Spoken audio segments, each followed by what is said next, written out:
Hello, Durud and Shalom, and Ola. Monkey's on the. It's gonna be on the way. Like he's away right now, but he's gonna come back. He's on a call right now, but he'll be back soon. How's my audio, guys? How's everything?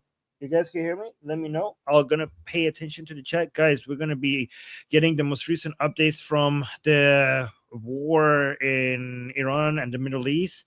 We're gonna see. We got some really new updates from President Trump regarding what's about to happen. And look at this. Look at this. Trump warns Iran will be hit really hard if they back out of the potential deal.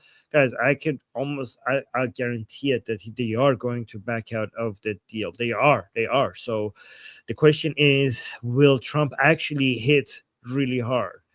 Will he hit really hard? Let me know in the chat if you think that Trump will actually hit really hard. Let me actually see your comments. Brad, Agent, Will is here, Casey is here, Nina is here. Okay, good. Guys, let me know in the chat. Do you think, like, let's actually listen to President Trump and see what he's saying here and the updates. Yeah, so look, these people are not actually very optimistic. Like, sure. Okay, so army gives hope every time. Okay. Oh guys, I don't want to be like, I don't want to give false hope, though. We have to be careful. Like, I do try to give hope. I try to give hope when people are being overly pessimistic, but I also offer skepticism if people are being overly optimistic. I think we should do both. We need to provide hope if people are being unreasonably pessimistic, but we don't want to overdo it and give false hope, right? Like, do you guys think that's fair? Let me know if that's fair. Sean is saying, I think he will hit. I have no idea how hard it will be. Sherry is saying hi. Sherry is like exhausted. Let's actually listen to what they're saying here, and then we'll go back to you guys. Now to the Middle East, where a deal to reopen the Strait of Hormuz is reportedly nearing the finish line with an announcement that could come as soon as today. Chief Foreign Correspondent Trey Yanks joins us live in Tel Aviv with the details. Trey.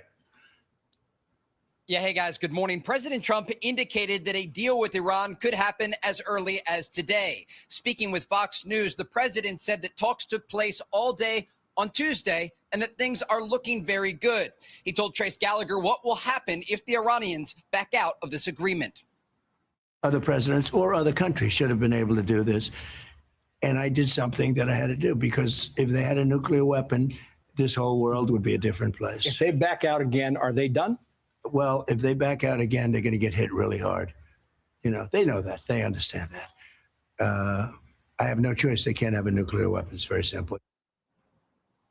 The focus remains. So here, the question is that he says that, but is like, how is this time different from the other times, right? Because we've already heard this 5 times before. I'm not saying this is not different. It might be different, but how is it different? How is it different? Let me see what you guys are saying. Shannon's saying, doesn't he say every hit is going to be hard? Yeah, I mean, even the smaller hits, he does say they're really hard. Like, so what does hard really mean, right? Is this kind of time actually going to be hard? Somebody saying low on missiles and no ground troops. How can he hit? Yeah, low on some missile interceptors. So that's a good question. In fact, if he wants to hit, therefore, he needs to be hitting really, really hard, because he can't hit them in a way that they can respond, because, you know, it's true that missile interceptors are low. They're not low in the sense that they're low for dealing with the Islamic Republic. They're low in the sense that they're low to the point that you can't deal with the Islamic Republic, but also worldwide deal with Russia and then potentially CCP at the same time. In that sense, they're low. But yes. And Sherry is saying, if Trump does hit hard, I will eat my hat or send it to Armin. Send it to me to eat it or wear it. Thank you, Sherry. And yeah, Sean is saying, I'm not worried about the missiles. Why are you not worried about the missiles? Let us know. Okay, but let's continue with this. Weapons, very simple. The focus remains on the Strait of Hormuz, a critical international waterway that handles roughly 20% of the world's oil and LNG trade. CENTCOM released a statement saying the southern route through the Strait of Hormuz remains free and open for all commercial vessels seeking to transit the international waterway. The statement goes on to say over the past 3 months, U.S. forces have assisted more than 1,000 vessels in successfully transiting the strait, despite unwarranted Iranian aggression, and these transits continue today. Right now, talks are ongoing between Iran and Oman aimed at reaching an understanding on control of the strait. The issue remains a primary objective, even for Iranian civilians speaking about the conflict. We must definitely keep the Strait of Hormuz at any cost. We should never abandon it, and we should never back down. Wait, why is Fox News showing these jihadi people as a representative of the civilian people? The conflict. Wait, let me see how he introduced her. Going between Iran and Oman aimed at reaching an understanding on control of the strait. The issue remains a primary objective, even for Iranian civilians speaking about the conflict. What the hell, Fox News? You're saying the issue is important for Iranian civilians, and you are showing a jihadi pro-regime person as a representative of civilians? We must definitely keep the Strait of Hormuz at any cost. We should never abandon it, and we should never back down, even if they make harsh threats against us, even if they threaten to launch a ground or air attack against our country. What are you doing? Am I watching Fox News or CNN? What is this? Guys, what's happening? Let me know in the chat. Is this CNN, BBC? Why is Fox News saying like, oh, this is what the Iranian civilians want, and then you cut to a jihadi pro-regime person, which is a small minority of the Iranian people?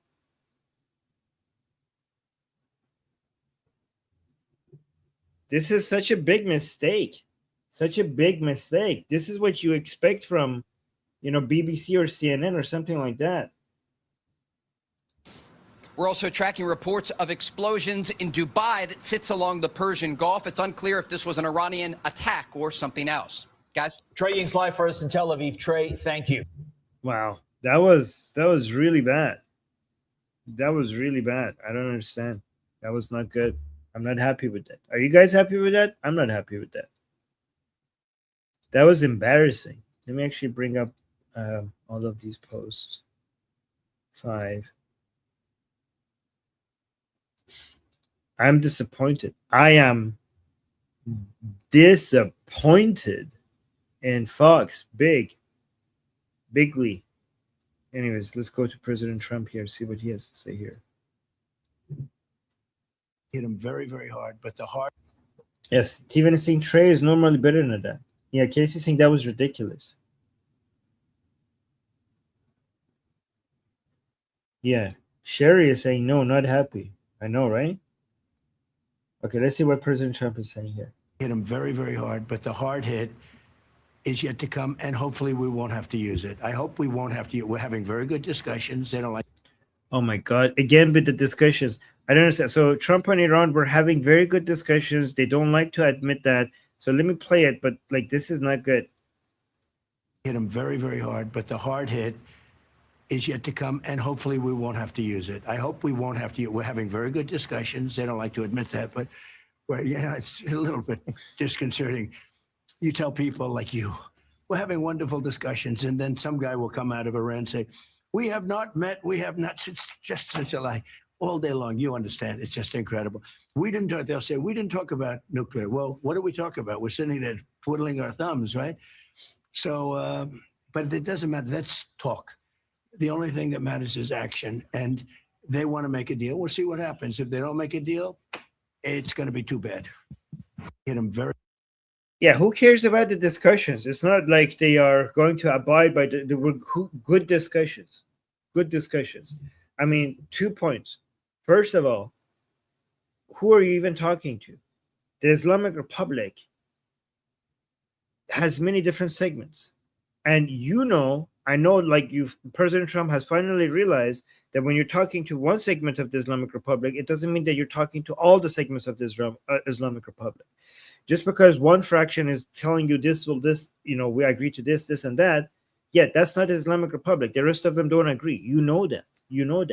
And even if they did, they violate every single agreement. They violate every single agreement or every single MOU or any even deal. Even if you get a deal, even if you sign the best of all deals, with the Islamic Republic.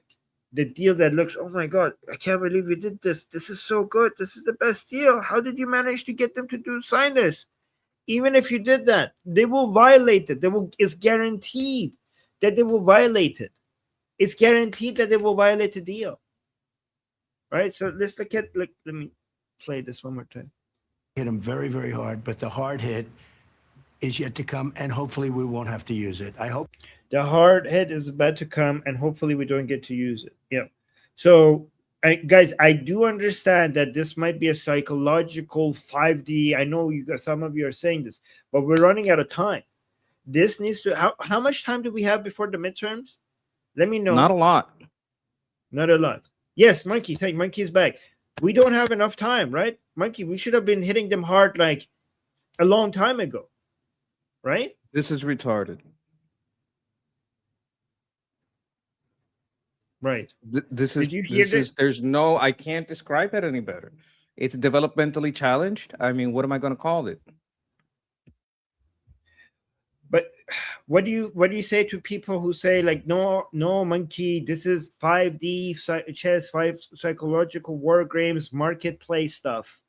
You know, Trump has a plan, trusted plan. What do you say about that? Okay, we're going to go with the marketplace idea. Okay, let's say we want to keep the market up from one last week, give them a basically a deal for one last week. We're at, what day is today? Wednesday.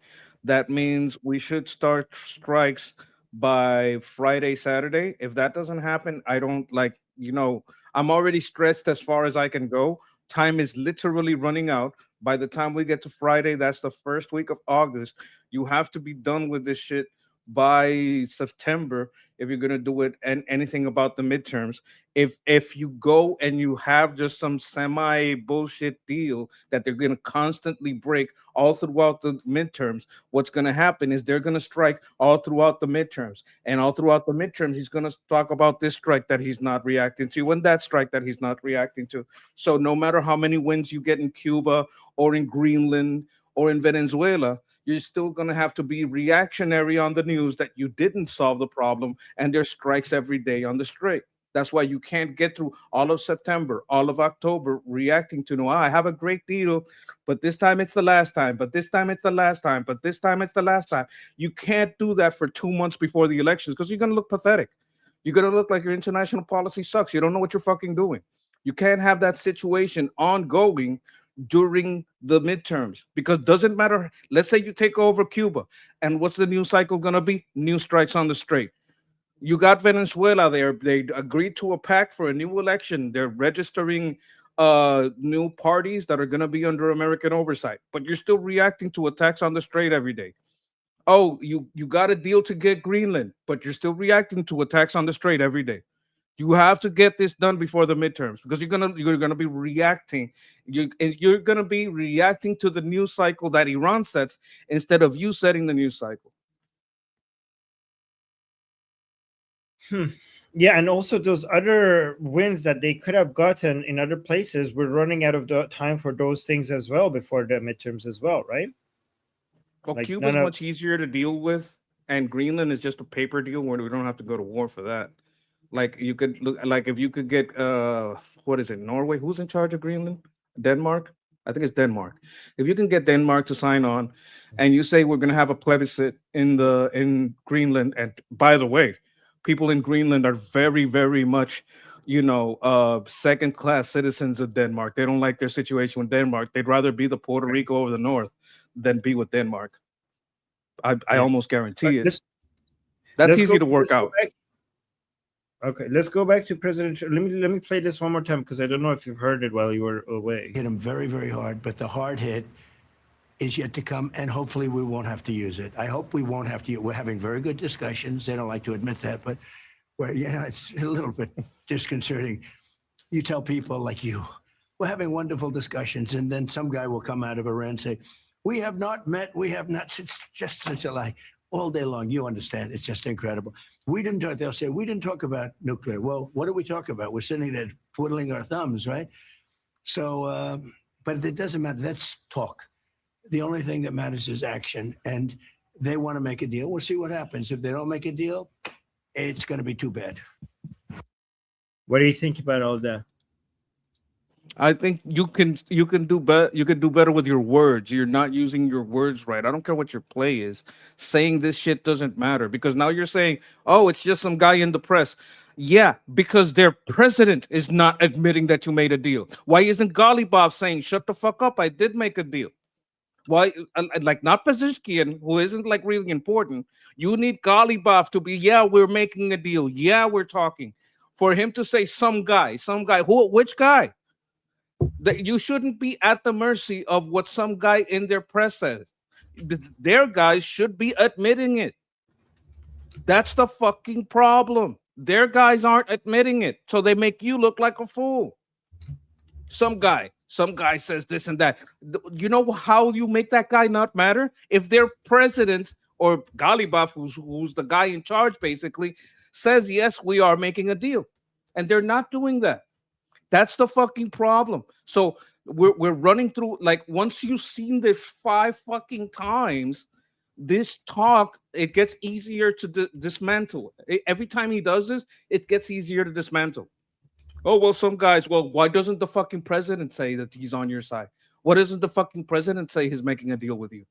Why do we have to give a fuck about what one guy said? I know why, because the president isn't saying it. Golibov isn't saying it. So we have to listen to that one guy that's talking. Okay, look at this. Mark Levin posted this. Jack Kane is a patriot. Oh, is a Patriot's patriot. And then this one. General Jack Kane just dropped a truth bomb this morning on Fox. I saw so many people talking about it. So instead of reading all of that, let me just play it for you.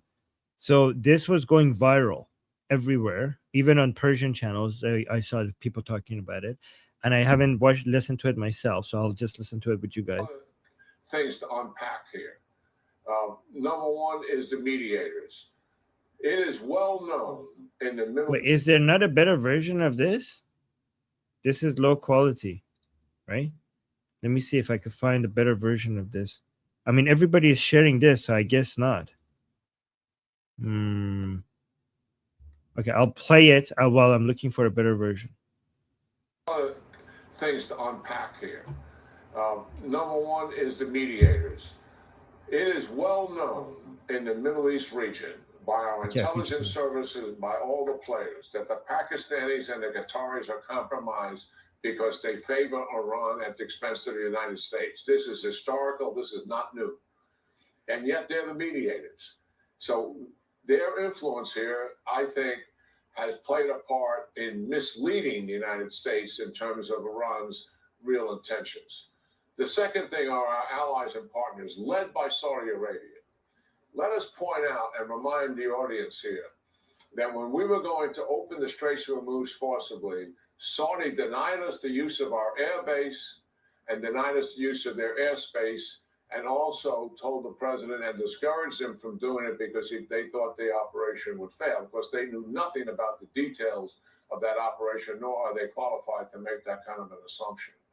And what the Saudis are doing here is, for the 4th time, they have influenced the president. One is on the Strait of Hormuz. 2 other times, it's well known that he was close to going back to major combat operations, and they talked him, as well as other allies in the region, down from doing that, and let's try to make a deal. That is what is going on here. So what's going on with the Saudis? The fact of the matter is, the Saudis are not willing to sacrifice to rid the Middle East region of Iran's aggression. That is the absolute fact that we're seeing playing out here. What do I mean? Okay, I think I finally found a better version of this. Everybody's sharing the one with the lower quality. I think this is it. Tech analysts, and we know that. So this is, everybody is talking about this. This is huge, but I want to go to the part that he's talking about the Saudis. Let me see, because this one of it being international waterways, nobody has watched a second. The fact that open the Strait of Hormuz forcibly, Saudi denied us the use of our sign, and I think that has got to be in the background here. Certainly the Trump administration is very much aware of it. A couple other things to unpack here. Number one is the mediators. It is well known in the Middle East region by our intelligence services, by all the players, that the Pakistanis and the Qataris are compromised because they favor Iran at the expense of the United States. This is historical. This is not new. And yet they're the mediators. So their influence here, I think, has played a part in misleading the United States in terms of Iran's real intentions. The second thing are our allies and partners. So what do you, let's go at one by one, because this is getting so much attention. Should we listen to it, all of it, or go play by play? Monkey, what do you think? Should we listen to all of it first and then go back? Look, like my basic take is I blame the traitor J.D. Pence. No, before we comment on it, I want to come up with a strategy. Then we'll comment on it. Maybe we should play it through once and then we'll come and comment on it, right? That sounds like a plan. That's great. I agree. Okay, let's listen to it. Okay, thank you, Monkey. Listen. And yet they're the mediators. So their influence here, I think, has played a part in misleading the United States in terms of Iran's real intentions. The second thing are our allies and partners, led by Saudi Arabia. Let us point out and remind the audience here that when we were going to open the Straits of Hormuz forcibly, Saudi denied us the use of our air base and denied us the use of their airspace, and also told the president and discouraged him from doing it because they thought the operation would fail. Of course, they knew nothing about the details of that operation, nor are they qualified to make that kind of an assumption. And what the Saudis are doing here is, for the fourth time, they have influenced the president. One is on the Straits of Hormuz. Two other times, it's well known that he was close to going back to major combat operations, and they talked him, as well as other allies in the region, down from doing that, and let's try to make a deal. That is what is going on here. So what's going on with the Saudis? The fact of the matter is, the Saudis are not willing to sacrifice to rid the Middle East region of Iran's aggression. That is the absolute fact that we're seeing playing out here. What do I mean by sacrifice? Casualties and the damage to some of their oil reserves. That's the reality that's taking place here. They're willing for us to make that sacrifice, for sure. They're willing for Israel to make that sacrifice, for sure. That's despite the fact that they've been under a nuclear and security umbrella since World War II, despite the fact that the United States led a coalition to stop Saddam Hussein from taking Saudi oil fields after they took the Kuwaiti oil fields, and we liberated them. Despite the fact that after the Saudi government killed Khashoggi, the Trump administration certainly wire-brushed them for that, but still maintain a relationship with this kingdom. And I think this is shameful that they lack the spine to stand up for their people and for the region here and support the president on what has taken place. And the reality is, going forward here, it's going to come down to Iran and the United States. Is Iran really ready to make a deal of substance here and carry it through? My gut feel here is no.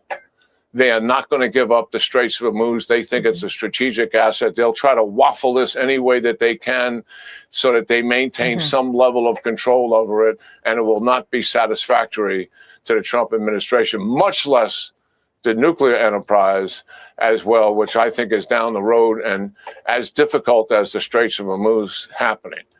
The president is not going to make a bad deal here. And also, I think he learned a few things as a result of that memorandum of understanding, which was poorly crafted and led to certainly a lot of misunderstandings. General. All right. So what do you think? The mediators are the problem, because the Qatar and Oman are the Islamic Republic side. I mean, we already knew all of that. I don't know who else could have been an option. I don't think there's any, like, what's an alternative to them, because any alternative that would be better would be something that the Islamic Republic wouldn't even accept. But that's a good point. But I mean, General Kane, he's like pointing out, I mean, he must know a thing or two. He's a general. And he thinks that a lot of our problems is because of the Saudis. They have misled President Trump. Absolutely not. Absolutely not. The only reason we're dealing with these mediators is because the people that we sent to mediate accepted it. The people that we sent to mediate should come back and say, look, we can't deal with these peoples. They're full of shit. We're gonna have to find other mediators, but I'm not gonna go mediate with these pieces of shit because these pieces of shit are just fucking lying and waffling. So I'm not gonna deal with the Saudis. I'm not gonna deal with the Qataris. I'm not gonna deal with the Omanis because they're full of fucking shit. Either we bomb or we find other. I'm not gonna deal with the Pakistanis either. Either we bomb or I think Vance wants to leave the problem, put it on Trump, so that when he runs, he says, I'm the one that's gonna fix it. And then we're gonna have to ask him, like we used to ask Kamala, well, why didn't you fix it when you were in charge? He thinks he's gonna join up with Peter Thiel, with Tucker Carlson, with Marjorie Taylor Greene, and have their own little party if he gets basically doesn't get the nod from Trump and has to face Rubio. Or he wants to leave the mess so that in 2 years he can be president and then start claiming, well, I tried, but it's the president's fault. I think this is political pandering. And So I you think think- the you people that think- they sent to deal are fucking traitors and fucking backstabbing pieces of shit. So you're saying the people who are talking, dealing with the Islamic Republic through Qatar and Oman are traitors? Absolutely. So that would be J.D. Vance, Witkoff, and Jared Kushner. Yes. Okay. So if you're, why wouldn't President Trump just call it quits? Listen, if they are, because he's an old man that hires a lot of terrible people. I remember the first term. He hired fucking Pence. He hired Pam Bondi, that piece of shit. You can sweet talk this guy into stupid decisions. I'm MAGA. I'm not Trump guy. Like I remember all the shit we went through because he picked terrible people. And this is just part of picking terrible people. J.D. Vance is terrible for this job. I would not let him get on the plane because I'm the fucking diplomat in chief and J.D. Vance can't go do that shit unless I tell him to. It's a stupid decision. I would not put Jared Kushner on this. I'd send a fucking general, not a real estate guy. What the fuck is a real estate guy gonna know about the fucking inner workings, history, and military tactics of the Iran? He doesn't fucking know. Why would I send a whole bunch of business people? They don't know. I'm not gonna send an electrician to fix a plumbing problem, or vice versa. It's stupid. It's all stupid. Do you think the fact that Jared Kushner and Witkoff have so much financial deals with the Saudis, Qataris, and Emiratis, do you think that has any influence on any of this? I didn't even know they did. If it does, that further proves my point. That doesn't push my point back. It pushes it forward. Yes. Why the hell would you have? You want someone that doesn't give a shit about the Qataris or the Saudis or any of these people. They care about America and American interests. Why the fuck would you send these people? It's stupid. It's as stupid as hiring Pam Bondi. It's as stupid as making Pence your vice president. That's not what got you elected. You didn't get elected because of Pence. Nobody even fucking knew who he was. And do you think that these people like J.D. Vance, Jared Kushner, and Witkoff are giving bad advice to President Trump? I think they're giving terrible advice. I think the chief of bad advice is J.D. Vance. And you know what? I want to look at if there is leaks. I think there aren't leaks. I think that's an exaggeration. But if I could fucking find something on him and arrest him so I could get him fired, I'd fucking do it in a heartbeat. And then I'd make Mark Rubio my vice president. Oh my god, that would be amazing. You can't really fire the vice president, but there are ways. And do you think what do you think Saudi Arabia's role in all of this is, when it comes to the negotiations going through? Do you think they have a huge influence through Jared Kushner and Witkoff and JD Vance? Like Saudi Arabia through them has a big influence on what's happening? Well, tell me how much property and deals they have there, and I'll tell you how much influence. Like that would be like, okay, who are the three negotiators? Okay, how many business dealings and properties do they have in Pakistan, Qatar, Oman, and Saudi Arabia? And I'm going to tell you, that's why they're not qualified for this. That's the second reason. The first reason is they don't know shit about the military. All right. So basically, what we want to know is how much of Jared Kushner, Witkoff, and JD Vance's financial interests and their ties to the Saudis and the UAE and Qataris compromises them to not be good for negotiating with the Islamic Republic. What is exactly the amount of the financial deals that they have with these countries? And we're looking for numbers here, right? So I'll let that run while we're speaking, and I think a lot of people are agreeing with you, Monkey, in the chat. Look at this, Bobby saying President Monkey. Yeah, this is what I've been saying for a long time. Look, So, if I yeah, ran for president, I would make one solemn vow. I would make Marco Rubio my vice president and resign on day one. Right, and you're gonna spend half of the government's budget on planting banana trees, I think. No, banana clips. I like banana clips. Okay. All right, here. Let me see. Jared Kushner's firm manages over $6 billion with 99% sourced from Saudi Arabia. From Saudi Arabia, Qatar, and UAE. $2 billion of that comes from Saudi Arabia, right? So 99% of the $6 billion of the firm that Jared Kushner manages comes from these three countries. Steve Witkoff benefited from a $2 billion UAE deposit into his crypto venture, alongside $600 million in more than $600 million in Qatari real estate buyouts.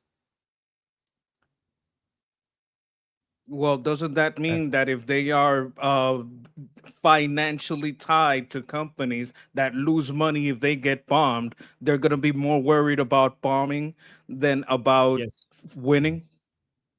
Doesn't that make them literally compromised? Literally compromised, yes.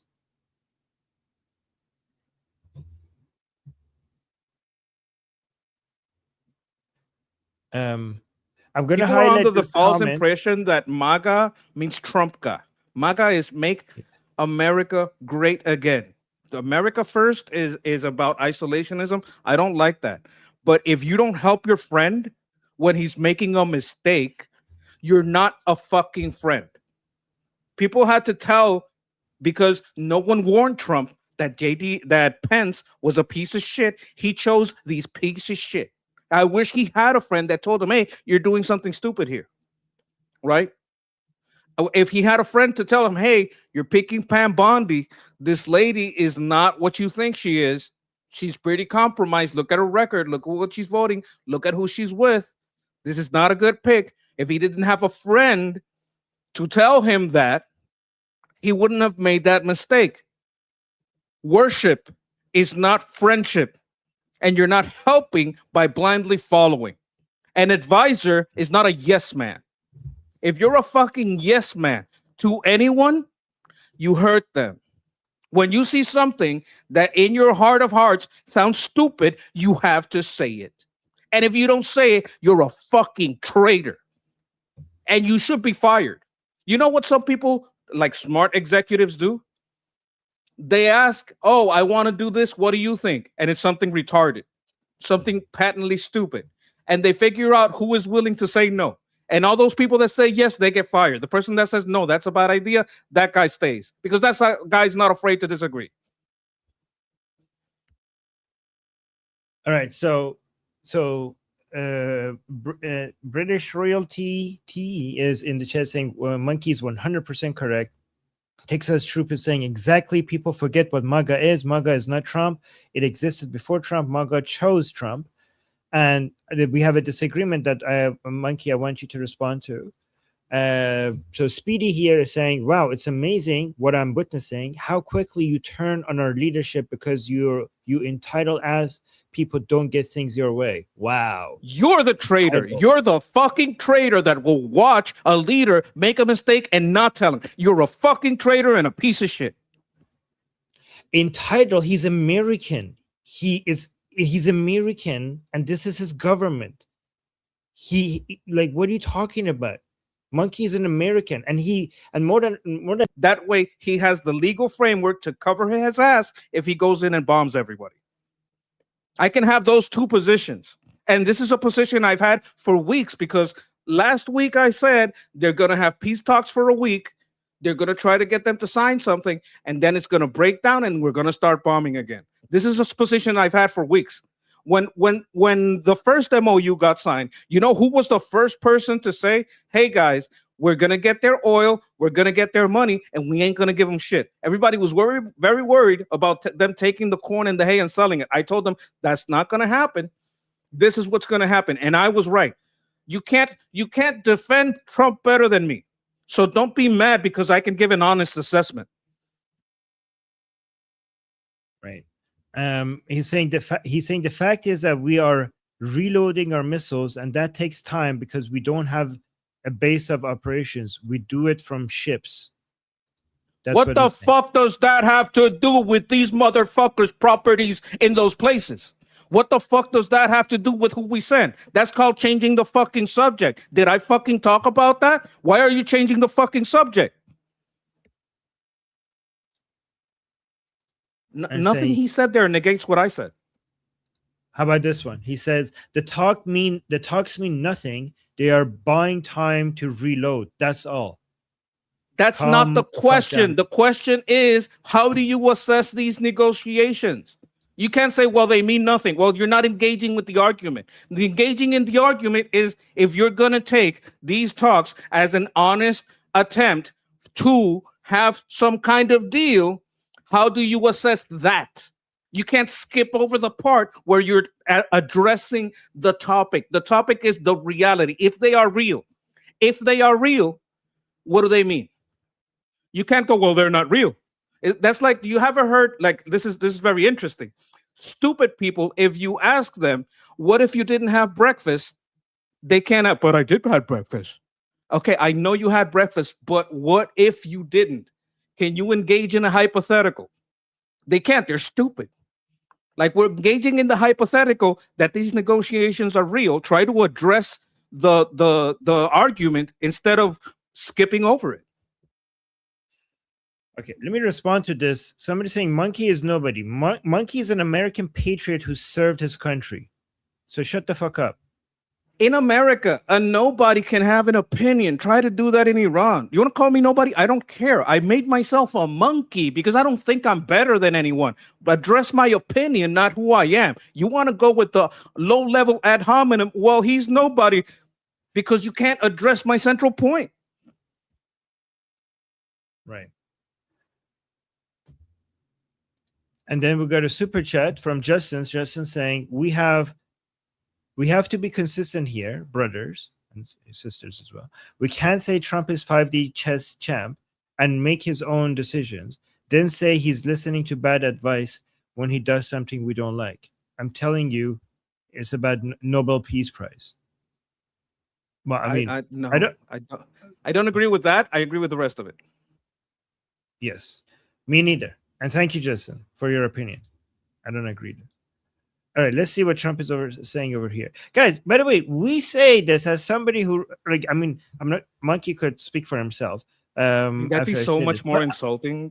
That'd be all about that. All about the Nobel. That would be so much more insulting. Yes, like, yeah. And guys, I really do appreciate what Trump has done. Right? Like, it's interesting because I have praised Trump for so many things, and I will continue to do so. And we also criticize him. I mean, why are people so binary?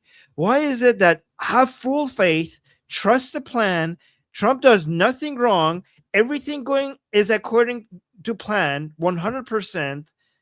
That's some people. And then we have these other people who are 100% anti-Trump and think that he doesn't do anything right. And if you praise Trump, then those people who have TDS, they turn against you and give up on you because you said something positive about Trump and praise everything, like the things that he has done. And then when you criticize Trump, then the people who are just blind, loyal followers of everything he does, they say you have TDS and they give up on you.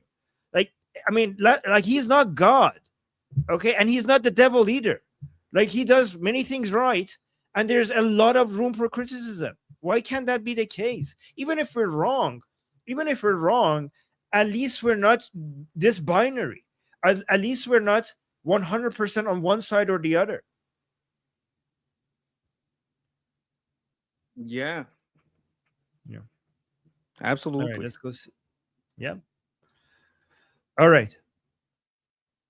Somebody's saying, Armin, is this channel an echo chamber or does it welcome new ideas and opinions? I think this is the channel that welcomes new ideas more than anyone else. I literally just highlighted comments that are the opposite of what we were saying. And not only that, in fact, we have a discussion group that you guys could come in. We have daily group calls, and people with completely opposing ideas gets live streamed. Their opinions get live streamed on our channel. Who does that? Like, how many channels do that? How many channels provide us such an easy way for you to come and use our platform to get access to our audience to say the opposite of everything we believe in here? Like, who does that? Have you seen a less of an echo chamber of a channel? Right. So, well, right? that's you're not going to find that on my channel. If I find you even slightly annoying or disrespectful, I will fucking ban you. So, you have that here, but not on my channel. Try that shit on my channel. See what happens. Yeah, because that's not the point of Grease Monkey's channel. That's not the point of Guy's channel. That's not the point of Ali's channel. But that is the point of Liberty Politics channel, right? So, yeah, every channel has its own purpose. This channel is supposed to try to find ways to provide ways for people with different opinions to get their opinions heard, even if we disagree with them. Okay. Yeah, if you want to test it, see what you can do here, try it on my channel. You're gonna, oh wow, you know what? Armin is very liberty focused. I just noticed. They're gonna know. Yeah. Okay. Yes. And guys, what I'm saying, like, I'm not saying Monkey is doing something wrong, and Monkey is not saying that I'm doing something wrong. It's just different channels have different purposes, right? It's a property principle. This is your property. You have your rules. My property, my rules. Like, as a person who believes in liberty, you believe in that right.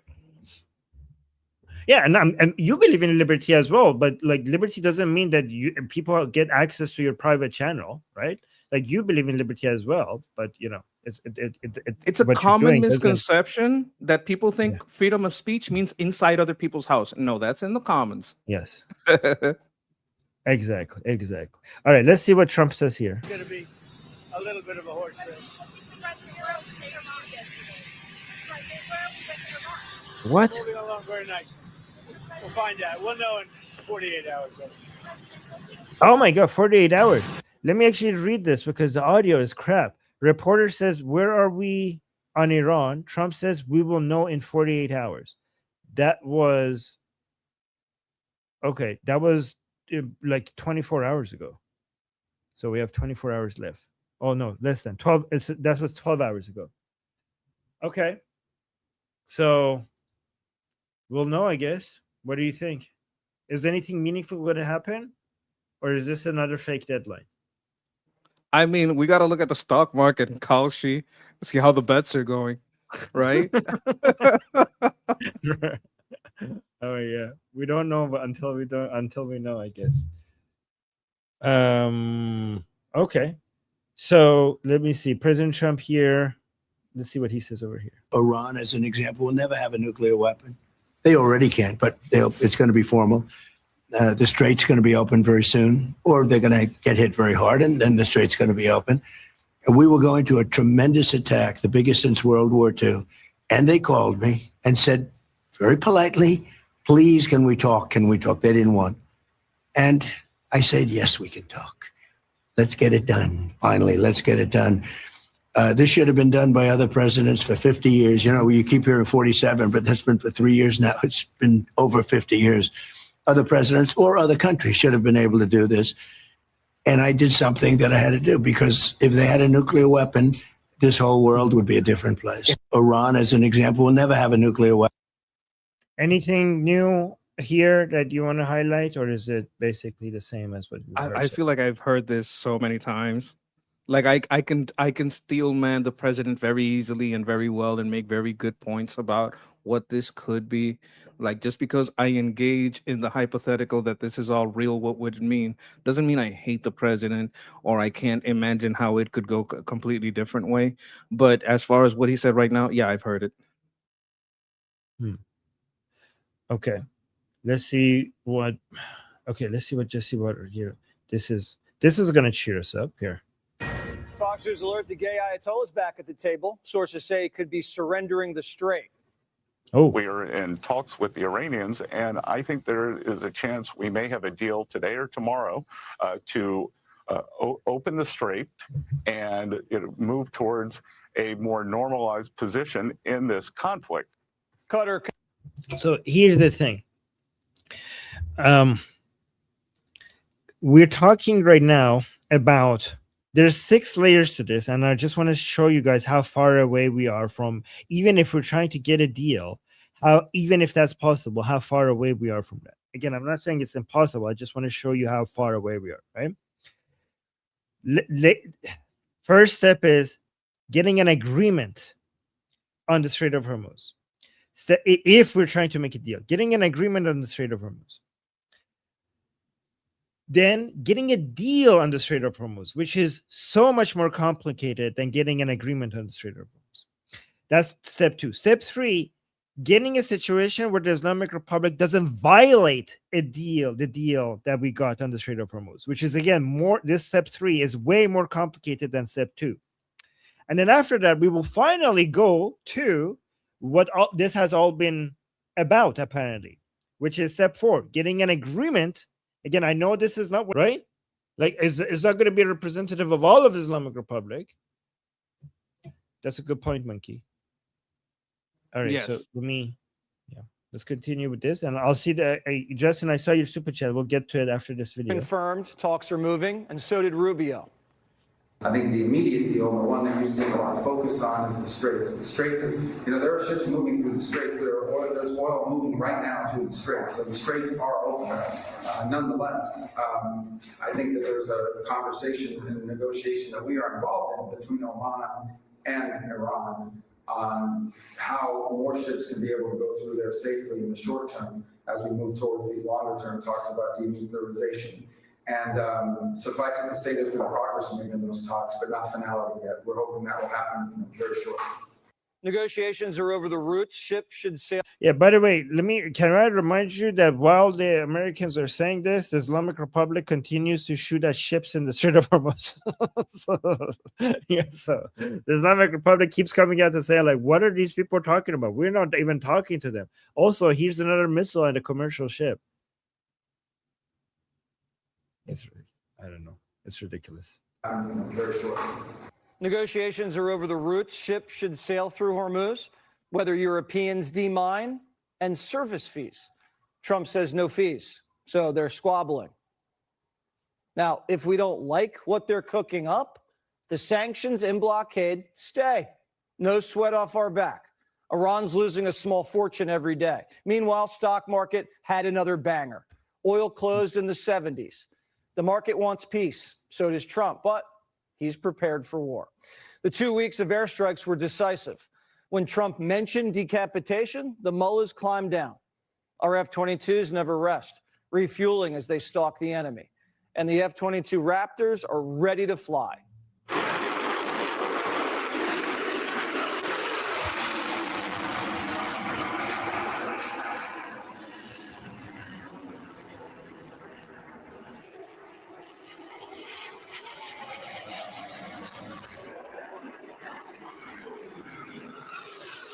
I mean, that looks so hot. That looks sexy. Our boys on the ground are keeping their skills sharp and lethal. We're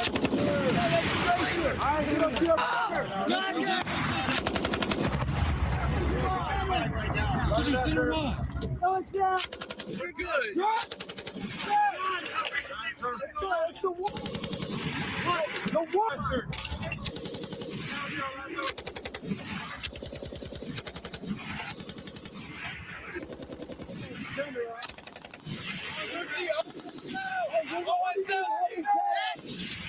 You know what the problem with Guided this missile footage is? destroyers.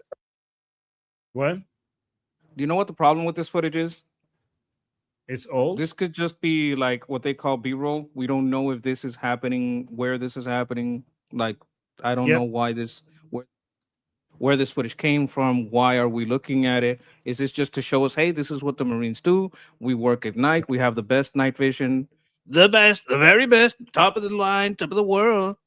Like, I don't know if it's that or if this is showing, hey, this is our guys training over there in the Middle East. I don't know what it means. Yeah, I know. I was thinking the same thing. Is like this is just a random Marines video as B-roll to just show, like, look at what we have. Like, it's not a. This is not happening now. This is not about anywhere. I mean, it didn't. If it was, it would say that. It's just a training video or maybe some operations by the Marines that they're just showing us. Are getting fresh new supplies.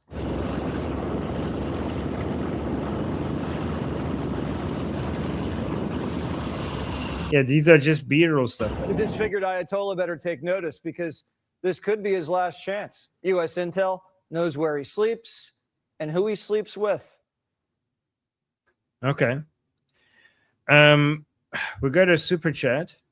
Justin is saying, I'm not trying to be a negative Nancy. I'm just basing my opinions of what I've observed. I'm here for free Iran.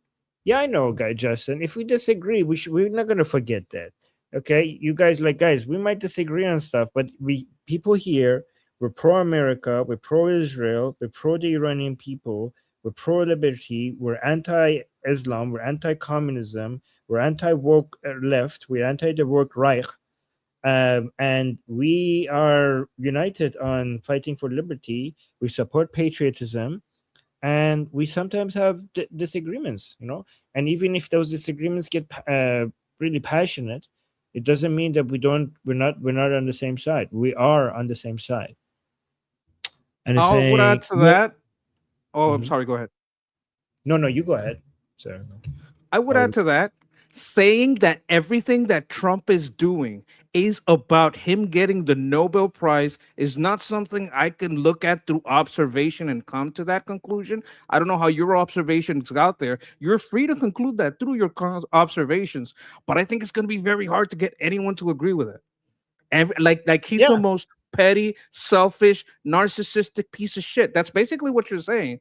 And I don't mean to like offend you or anything, but you coming to that conclusion is not something that a lot of people are gonna agree. This is an insult. It's basically an insult. There's no other way to frame it but an insult. And I like the guy. I don't want to insult him. Right. And we got another super chat by Erickson saying, hypothetical. Oh, wait, I forgot to read the second part of the super chat saying, no, I don't want the revolution to suffer because we're expecting something that may not be reality. Yeah, I mean, that's what we don't want either. Again, based on what we're saying, we have different conclusions than you, but we have the same objective. And thank you, Justin. Thank you for supporting us.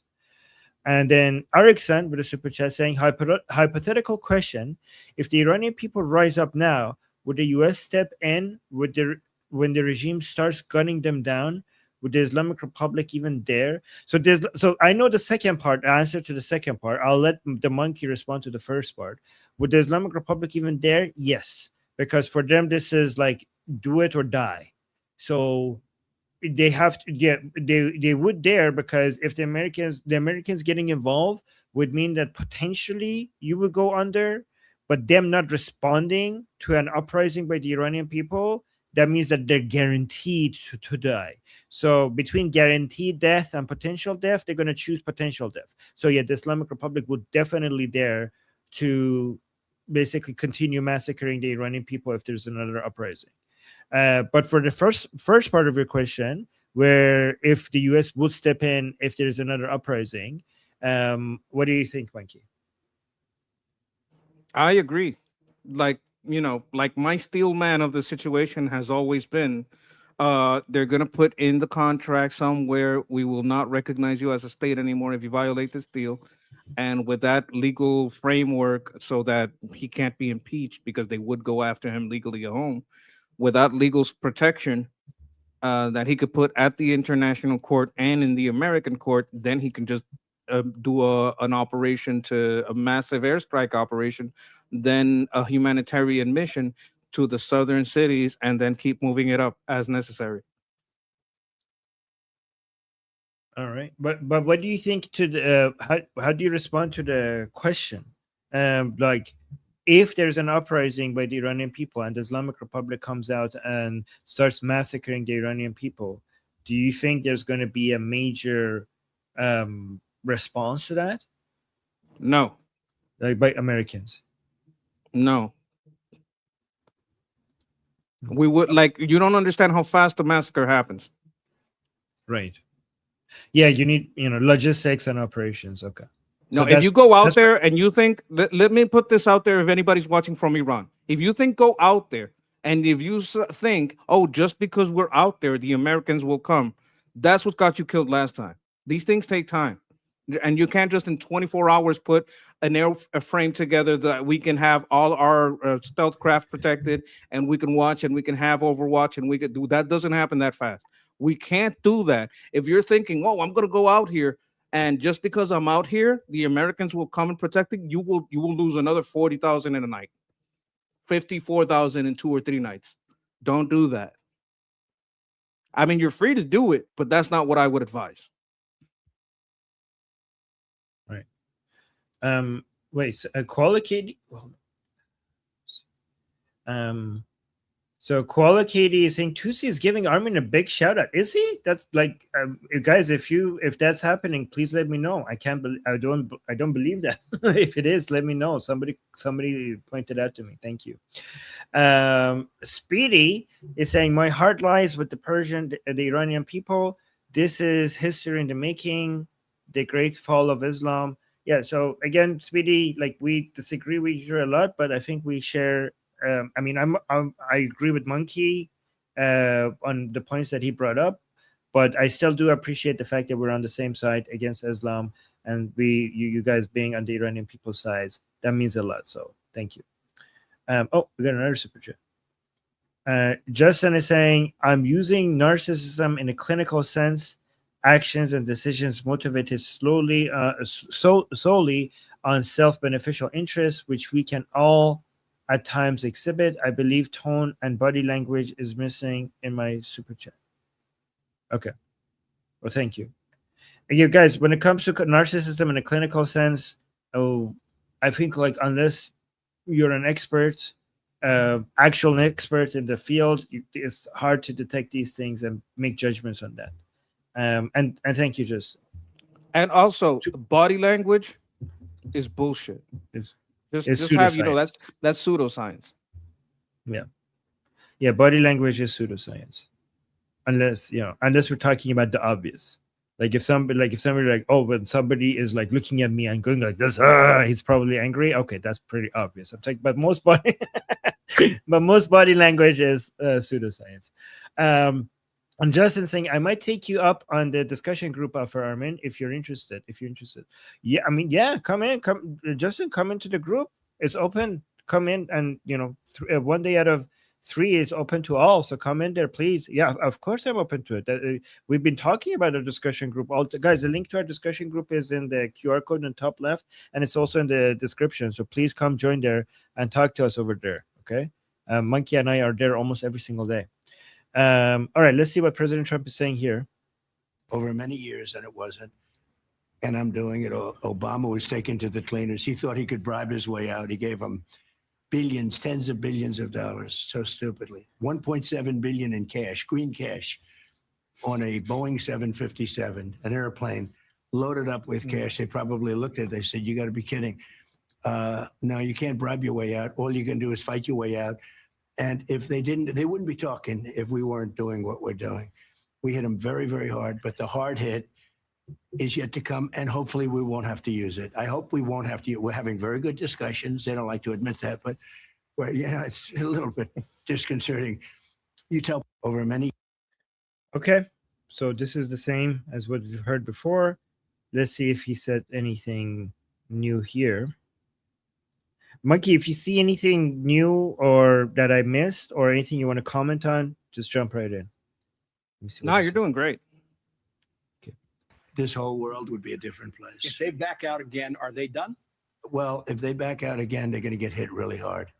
You know, they know that. They understand. So he didn't say they're done. They're going to get hit hard, and they might survive. That's not good. Yes, and hits very hard. Like he could hit them in a way that we don't consider it to be hard, but he's going to call it very hard. So he didn't confirm. Like he could have said yes. Yeah, he could have just said yes. Hear that again. This whole world would be a different place. If they back out again, are they done? Well, if they back out again, they're going to get hit really hard. You know, they know that. They understand that. I have no choice. They can't have a nuclear weapon. It's very simple. It's not like, gee, let's, think about it. Can you stop it a second? Yes. I keep saying to this, in case there's anyone new, I don't give a fuck about the nuclear weapon. We can have Afia Siddiqui making a combination of chickenpox and rabies and have a devastation across the world that makes the area of effect of a nuclear weapon minuscule. We already had this with COVID. These boomer type of focus on nuclear is retarded. If they give you the dust, let you inspect whatever nuclear you want, dismantle their civilian nuclear program, and you let them stay in power, what they're going to do is spin up the biggest biological weapons empire you have ever seen. That's literally what's going to happen. They already started doing that. They started doing that in 2025, in December 2025. There's evidence of this. There's reporting on it. This is widely known. They're making biological warheads. Do you think they're making biological warheads for nuclear use? This, because of the boomers within the IRGC and the boomers in this administration, they forgot about biological weapons.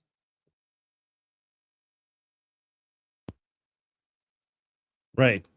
Yes, a monkey is the main person that keeps reminding us of that. And I have a suspicion that at some point in the future we're going to come back and say, like, "Oh my God." Can I apologize real fast?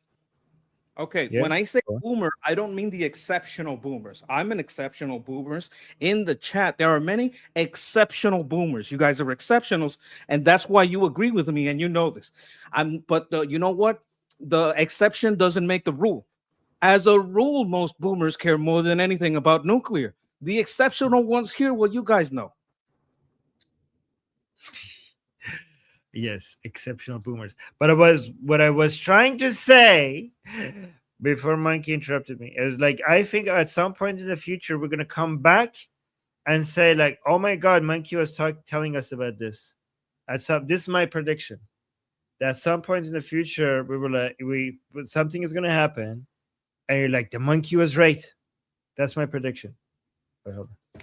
Gee, let's think about something else. Now, it should have been done by many presidents over many years, and it was. This whole world would be a different place. Oh yeah, we already heard that part. Let's go this one. Here's another one. You touched on Iran. They're, it's got to feel like Groundhog Day to you. So, I mean, they're in. They want a deal. The deal's off. I mean, at what point do you say enough? And there's no coming back for Iran. Well, I have plenty of time. People talk about the midterms. For the midterms, they want to see winning. In Venezuela, people were so opposed to what I did in Venezuela. It lasted one day, and now they look, we're making hundreds of billions of dollars, and so are they. They're getting, Venezuela's like a different place, but we're taking out hundreds of billions of dollars. They're taking out hundreds of billions of dollars. It's a different place. It's actually become, they had the tragedy the other day with the problem, as you know, but that was a terrible problem. The earthquake, I guess you'd call it. It was a bad one. Oh my God. So we searched the top. So he says we have plenty of time. People are talking about the midterms, and then he starts talking about Venezuela. He's saying the midterms, we don't like. Do we have plenty of time, Monkey? It depends. It seriously depends. The only thing that would give you time. Okay, let me steelman this. The reason you don't have time is because the whole time that you put a deal in place, and while you're getting ready to get over the hump of the midterms, they're going to be bombing ships. And the closer you get to the midterms, the closer that becomes a problem. Why might that not matter? If you are shoring up your strategic reserves and filling it and filling it and filling it and filling it while these talks are going, and then you release that during the election, you trickle that out during the election, it won't affect the price in USA, so it won't affect the vote that much. They'll be kind of upset. Oh my God, it's still going on, blah, blah, blah. But you combine that, and this is doing what Biden is doing. If you think it's illegal, go arrest Biden, because this is exactly what Biden did. So if you do that, right, that's you can get the prices to stabilize and the markets to stay stable in USA during that. Right? That could happen. That is a possibility. You would have to combine that with either with one win or more than one. You'd have to get Greenland, right? A deal with Greenland. A deal with Greenland is easy. You only have to talk to Denmark and the Greenlanders, and we could just tell Greenland to have a plebiscite. Can you agree to that? See what they think? Or we could just buy it. I'll pay you so much. Let Greenland have a plebiscite. If they decide they want to stay, you keep them and you keep the money. If they decide they want to leave, we keep them and you keep the money we gave you. Right? That could be a deal. We've tried to buy Greenland many times. So we could do that. Population there doesn't like Denmark very much. Venezuela. If we do political reform in Venezuela, political parties start rising up and there seems to be like a clear path to an election there, and we start ramping oil production there, that's another strategic win that you could sell during the midterms. And just taking over Cuba. It's a lot easier than Venezuela. Their military forces are a lot less, and they're less motivated. Like their hardcore people were the people that were in Venezuela. There is a hardcore force there, but nothing that can deal with the discombobulators. Like it's a very small place. So it's a lot easier to deal with than Iran. You compare Cuba to Iran, it's a different animal. Iran is huge. Dealing with Cuba is a lot easier. And there is like even less support. There's even less infrastructurally that needs to be damaged to completely devastate, because the only places that have electricity over there are the palaces. So you take that out, it's easy. Everywhere else is done. All right. Speedy in the chat was saying, I love you, monkey. Thanks for all you do. Much respect. So Speedy is like showing some love for the monkey. And then we have F with a super chat saying, I'm so angry with all of this. If the Dems weren't running around cheering for communism, I wouldn't be voting in the midterms. Oh, he's disappointed. F is disappointed. But he's still going to go vote because he doesn't want the Democrats to win this. Okay, so here's the secret. Speedy didn't insult me. He just argued with me, and he didn't spam. Yes, Speedy. Thank you. And also, I have thank you. I see. I completely understand your disappointment, and thank you for the super chat. And okay, so Casey and Amir kind of were saying the same thing. Amir is saying, like President Trump said, we have a lot of time, plenty of time. Amir is saying, do Iranians have plenty of time? And Casey is saying, we don't have plenty of time. They're executing citizens. You guys, that I completely agree with you. The thing is that doesn't.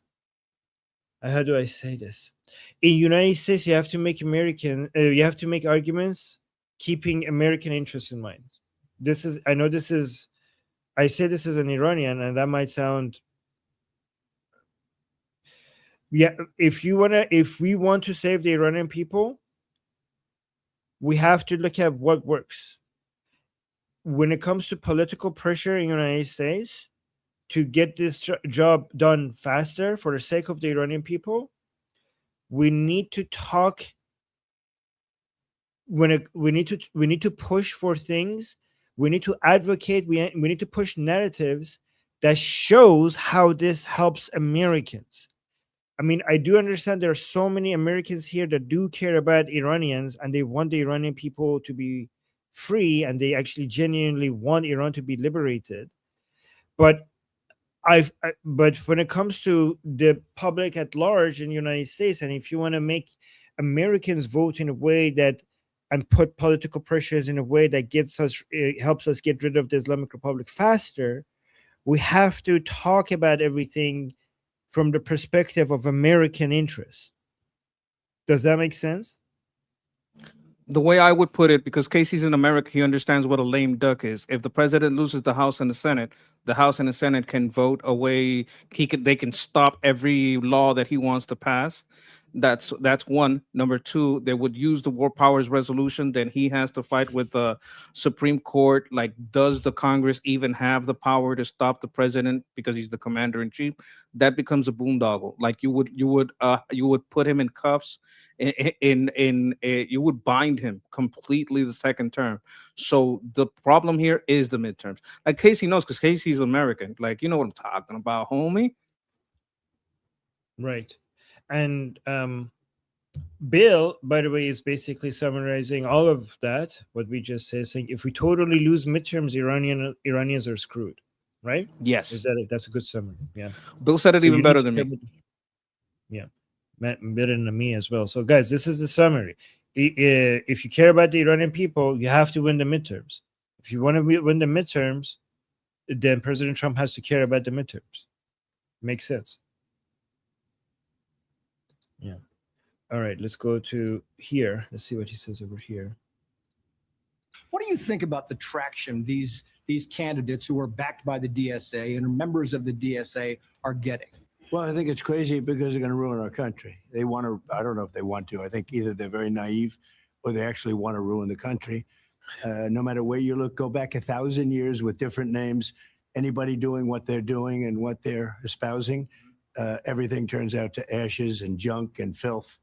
You know, one thing I said the other day for the first time ever, never thought of it, but you go to these cities that are taken over by the socialists and the communists, they're always filthy dirty. They're disgusting. They're always dirty. And, you know, I'm a clean person and people I know are clean. They like that. And you are. I know you very well. You're very clean.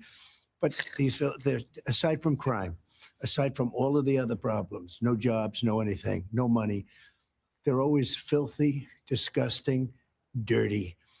And that's what you'll get. What do you think about? Yep. I mean, I agree with all of that. I like when it comes to socialism, we always talk about, poverty and lack of prosperity and hunger and, all of that. But President Trump is like, it's very dirty. I like things to be clean. I mean, it's true. You know what I find? That it's usually entitled, lazy people. Now, maybe not all rich, although the influential ones tend to be.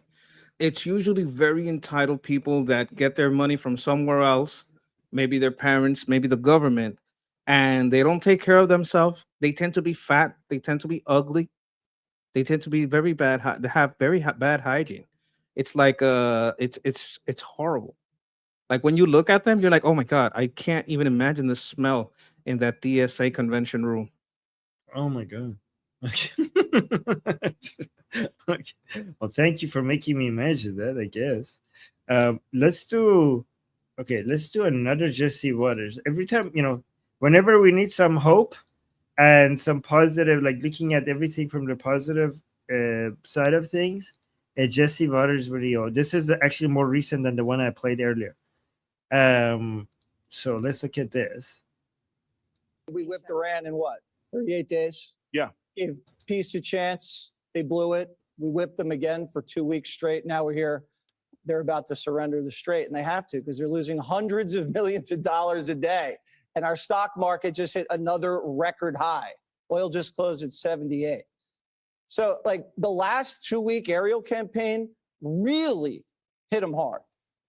These strategic islands, all the rail, all the coastal installations, we pushed their firepower way back.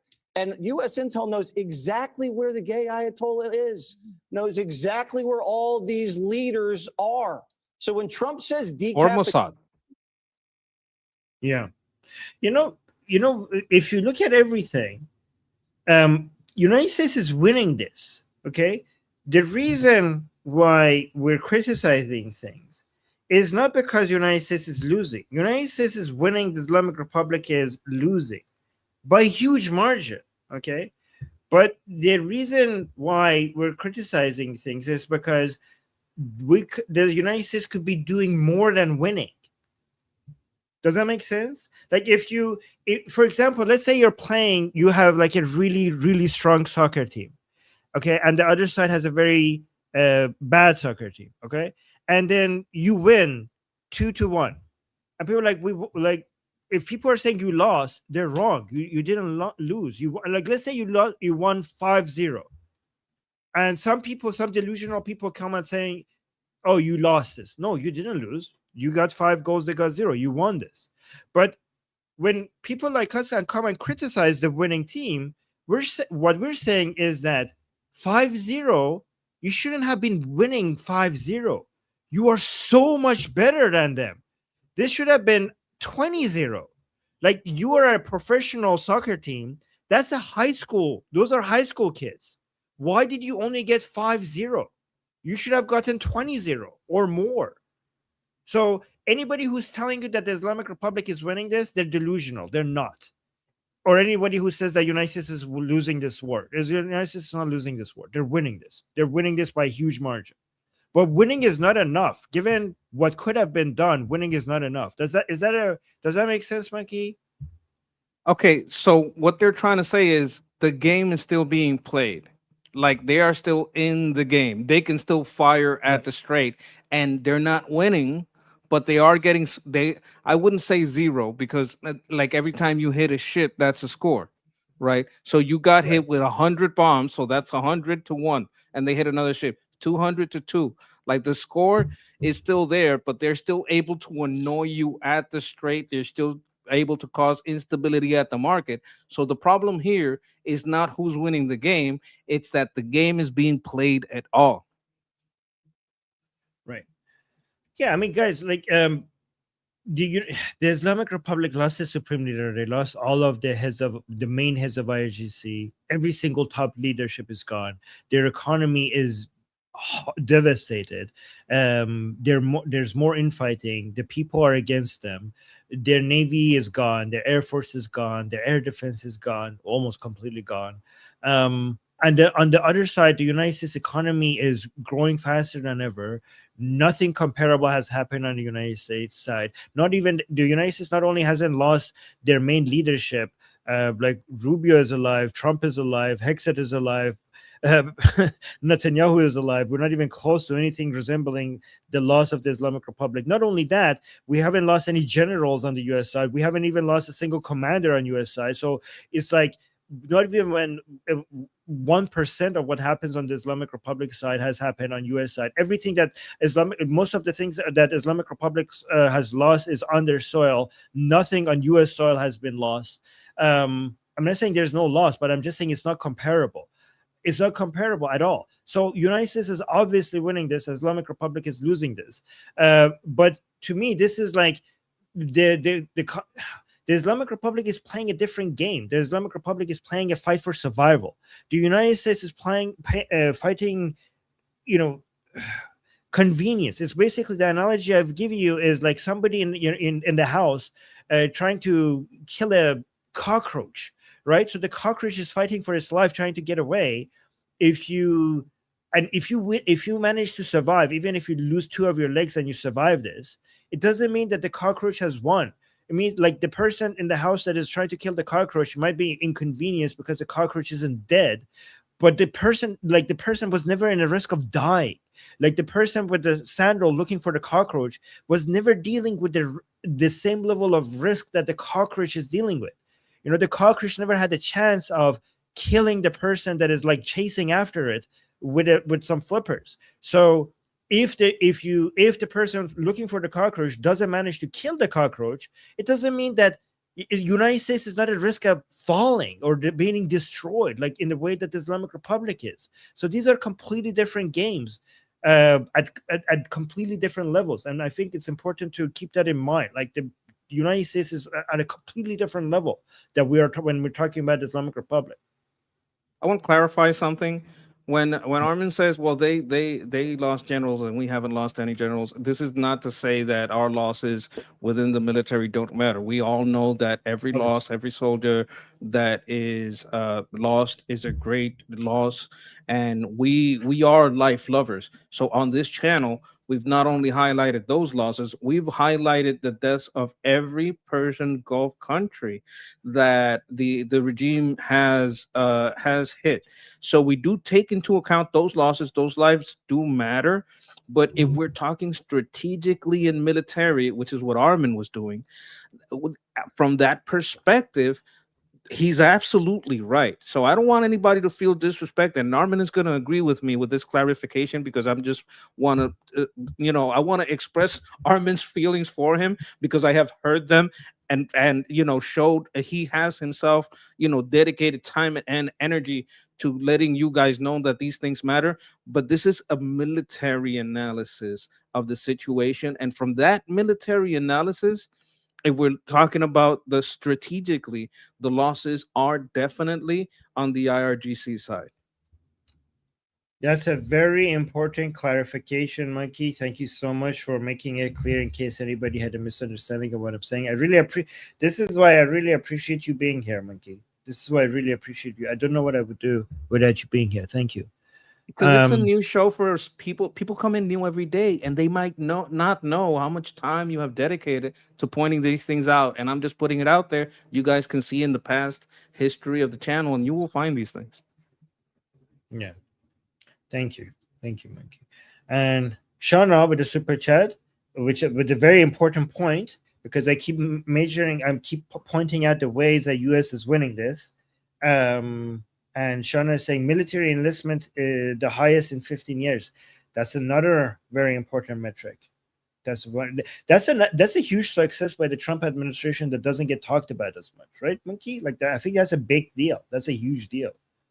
Okay, this is something that happens a lot of it in America. Like if you kill one soldier, 100 people will volunteer. You understand what I'm saying? When you kill 10, that means 1,000 or more. Like the more that die, like the amount of soldiers that will enlist when they hear of a death is not catastrophic. It's exponential, especially if it's people that knew the person, people around there, people from that town, that kind of thing. It turns the pride in that person's for their sacrifice turns into the pride of that town and going to take their place and defend their nation. Yeah. All right, let's continue with this. That's why they're climbing down. That's why Bessent, Rubio, and Qatar and all the Middle East publications said, yeah, right now they're negotiating over just a few minor details in the Strait, basically the north-south route, whether they're going to let the Europeans demine the middle passage, and some administrative fees. And so you keep hearing, oh, the United States is running out of munitions. Really? CENTCOM hasn't even dipped into global stockpiles. Not yet. And aren't those global stockpiles second generation, Mikey? You know more about this than me.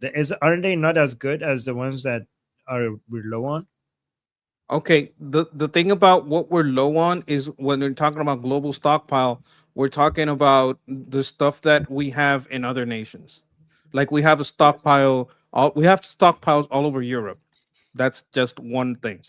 Those stockpiles are usually within NATO. So we're not dipping into what we have in NATO because we do have things in NATO that are ours in our bases that we could move around. NATO would have a problem with it, but if they have a problem with it, they should pay more and cooperate more.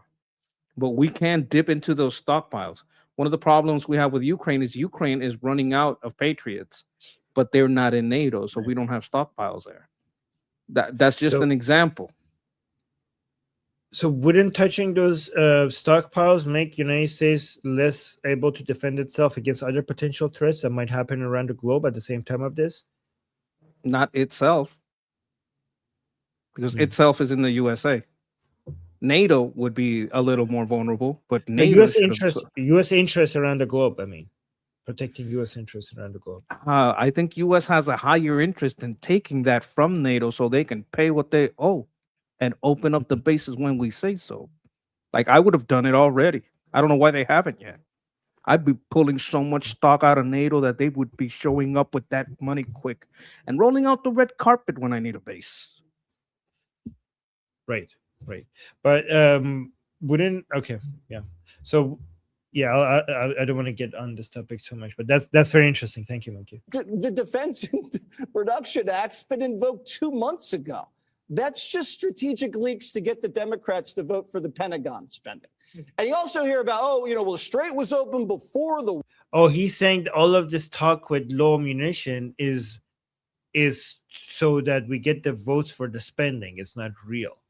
That's what he's saying. Interesting. Invoked 2 months ago. That's just strategic leaks to get the Democrats to vote for the Pentagon spending. And you also hear about, well, the Strait was open before the war. Well, before the war, Iran had a nuclear program. They had a military. They had an economy. And they had a straight Ayatollah. Now they have none of that. So and they had and they had a straight Ayatollah. I mean, that's funny. That's funny. But we have also heard that he's also gay. We have had guys, Iranians in the chat. Hamam Mansouri, you know what I'm talking about? You know what I'm talking about. He was also gay.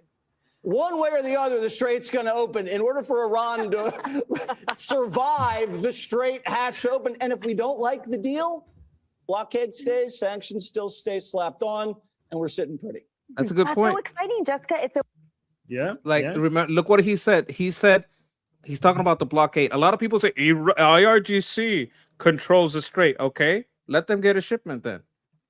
Can the IRGC get a shipment? They're not getting nothing because they don't control the Strait. Right. You could say they annoy the Strait, but they don't control it.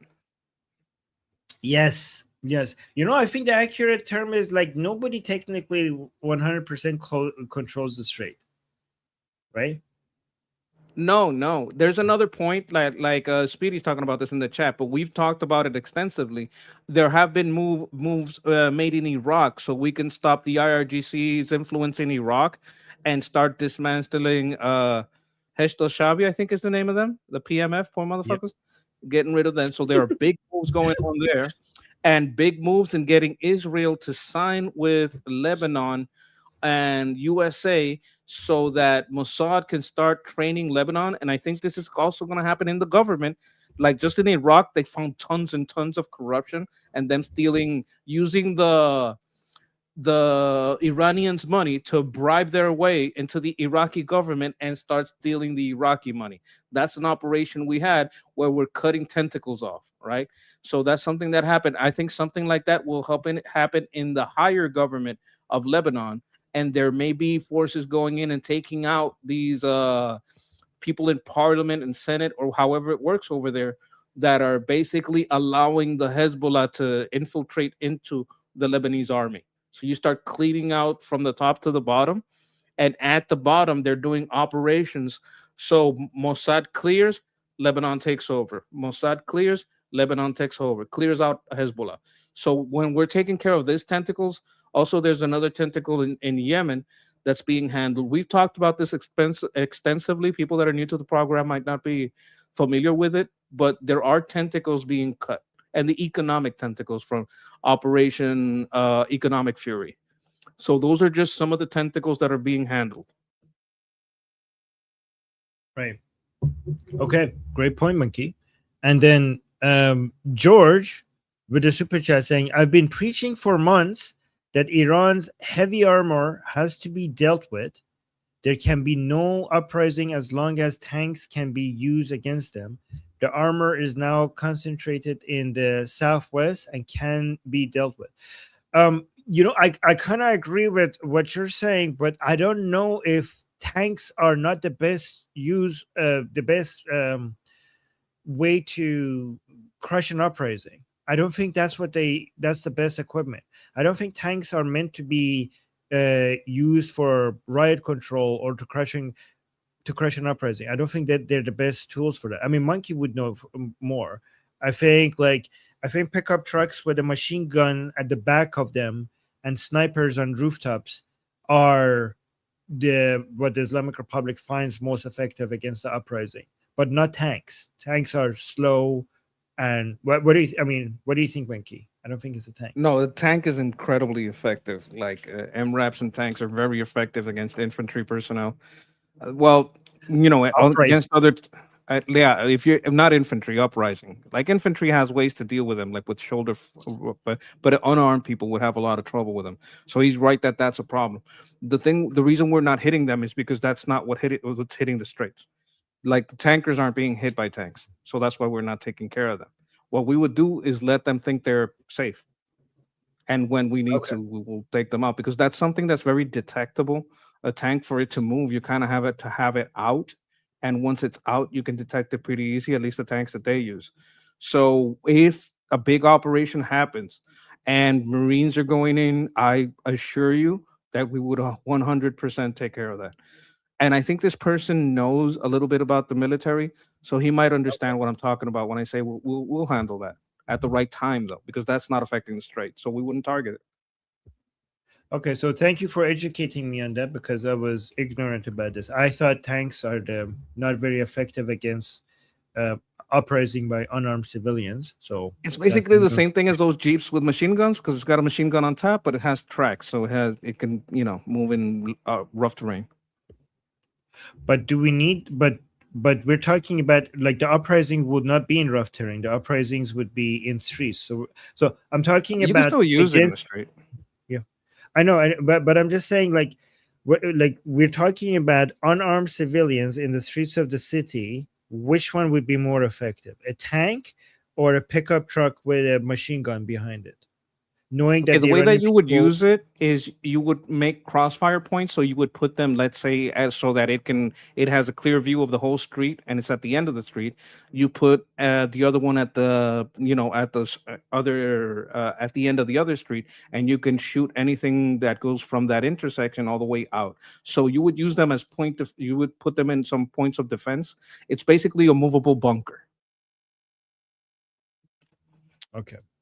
Yeah, because my assumption was that given that the Iranian people are not armed, they don't need the bunker-like feature of it because it's not like they have RPGs or guns or anything. I think a tank would be more effective against an uprising if the uprising gets armed, but um if it's not armed, then it would be better if you could do instead of a tank, just send more.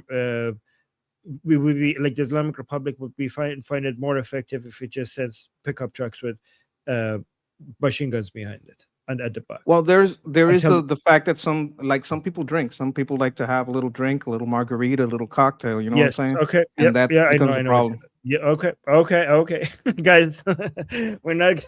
I know what my monkey is talking about. We have to be careful because YouTube might think that we're advocating for certain things if we mention them, and YouTube we are not. We're just talking about what could potentially happen. We're not advocating for anything. Okay, so just be, we're not advocating YouTube. Yeah, thank you, Monkey. Thank you for being careful. Okay. All right, and then Shauna with a super chat saying we are also getting European factories to build our patriots on their shores to ease American factories. Is that right? Is that true? That's very possible. I can't like independently check it right now. I think it's very possible. We were also talking about allowing Ukrainians like license. I don't think we're going to give them our Pack 3 rocket motor plans or our new THAADs, but there is a possibility that we allow construction of these things in Ukraine just so that we don't have to give up any supplies. And personally, I would support it because I believe they would exchange licensing on a lot of their drone technology and research, which changes every 3 months. I mean, they get I just more checked. sophisticated every 3 months. Oh, I'm sorry. Sorry, I thought you were finished. I just checked this, and Shana is 100% right, as usual. Here's the information I have on this. Europe is actively manufacturing Patriot missiles on its own soil through the Comlog joint venture in Germany. A $5.6 billion contract awarded on January 2024 covers the production of up to 1,000 Patriot GEM-T interceptors for European allies. This initiative directly relieves severe operational strain on U.S. manufacturing facilities facing heavy international demands. Additional partnerships formed in May 2025 and May 2026 expand European supply lines for PAC 3 MSE components across Germany, Spain, and Poland. Localized assembly dramatically shortens delivery times and fortifies NATO's overall air and missile defense posture. Okay, I did not know any of that. Thank you, guys. That's why I said I don't think Ukraine gets that, but NATO would. I think United States gives that to Ukraine through NATO. Am I wrong about that?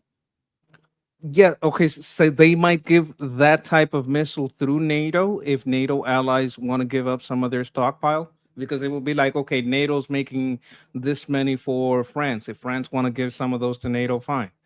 Like I don't know if they would, but like that's kind of like it goes like that, right? You would have to would have to take some of your supply. But the PAC 3, I don't think we're talking when I'm talking about Ukraine, I'm talking about them making it.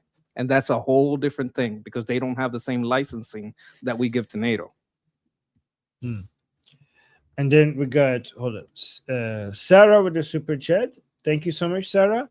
Guys, we got to our goal. Thank you so much. Sarah is saying, for Armin and Monkey, thanks for fighting for us. Well, thank you, Sarah. I appreciate you. I appreciate you fighting for us. And then we got Lee John with the jewels, 10 jewels here, and then another 10 jewels, and then 250 jewels. Thank you so much, Lee. Appreciate the jewels that you got for us. And then Shana with another super chat saying Germany has actually been a good ally behind the scenes, partners in multiple things. Yeah, what do you think about that, Monkey?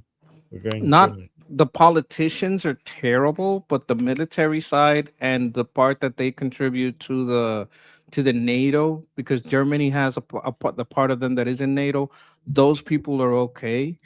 The politicians themselves, horrible people. At least they are more pro-Israeli than other European politicians. The Germany's politicians. At least we could say that. At a local, they do with their mouth, but not with their law, because they allow a lot of people to do a lot of things. And at some point, actions matter more than words. Actions speak louder than words. So if you look at their actions, I don't know if I could say that. Yes. And yeah, Shana agrees with you, by the way. Yeah, because that's the military stuff. It's behind the scenes. Like yeah, she's absolutely right. Yeah. All right, let's listen to the rest of this because this is really interesting. Stay slapped on, and we're sitting pretty. That's so exciting, Jessica. It's a win for America on the horizon. Are the Democrats celebrating and looking forward to thanking President Trump and supporting? I don't even think Jesse could find a lot of Republicans that would be as enthusiastic about the current conditions. And there are two of them sitting to his left who didn't have the same kind of appraisal. It was funny about the Strait Ayatollah. We do agree to disagree. Listen, I'm sure that decapitation sounds the same as decimation, obliteration, and total destruction, which are other things that President Trump has said are going to rain down on the Iranians. The bridge and power plant days, their navies sunk, their armies obliterated, whatever it is, the art of the deal has not gotten us particularly far at this point. And when the president comes out yesterday posting on Truth Social, the Iranian leadership is unbelievably duplicitous. Duh, everybody knows that. And you are the one who keeps pushing it as maybe they send you a text, a WhatsApp, a signal chat, whatever it is, saying we'd like to come back to the table. And then they get another few days and then another few days. And if they get really lucky, then they get to sell their oil on the open market for a couple of weeks, make a ton of money. No, they didn't get any of that money. So this part is wrong. That's the first lie. Yes, that's the first lie. Monkey pointed this out before it even happened. They got to sell the oil in the open market. They didn't get the money. They were supposed to get corn, hay, and soybeans, and they didn't even get that. The money is sitting in escrow accounts, and it was never released to them. Our oil prices go down. You're thrilled about $78. I remember when you bragged in my face that it was at $70. So guess what? It's ticking back up. Still pretty good. As per okay. You want to dismiss this report in Reuters about the fact that we have used. So he's right. Jesse is right. It's still pretty good. It was supposed to get. People told us it's going to get to $200 within the first week. Virtually all of our Reuters long-range is precision leftist. missiles in.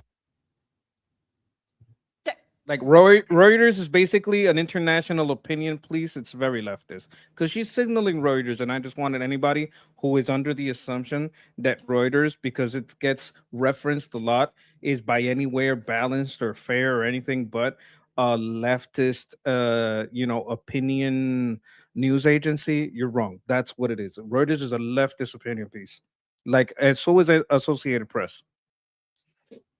Right. You want to dismiss this report in Reuters about the fact that we have used virtually all of our long-range precision missiles in the war. I have been told before that every leak is a lie, and I'm a traitor, and everyone who says those kinds of things is going to jail for treason or whatever.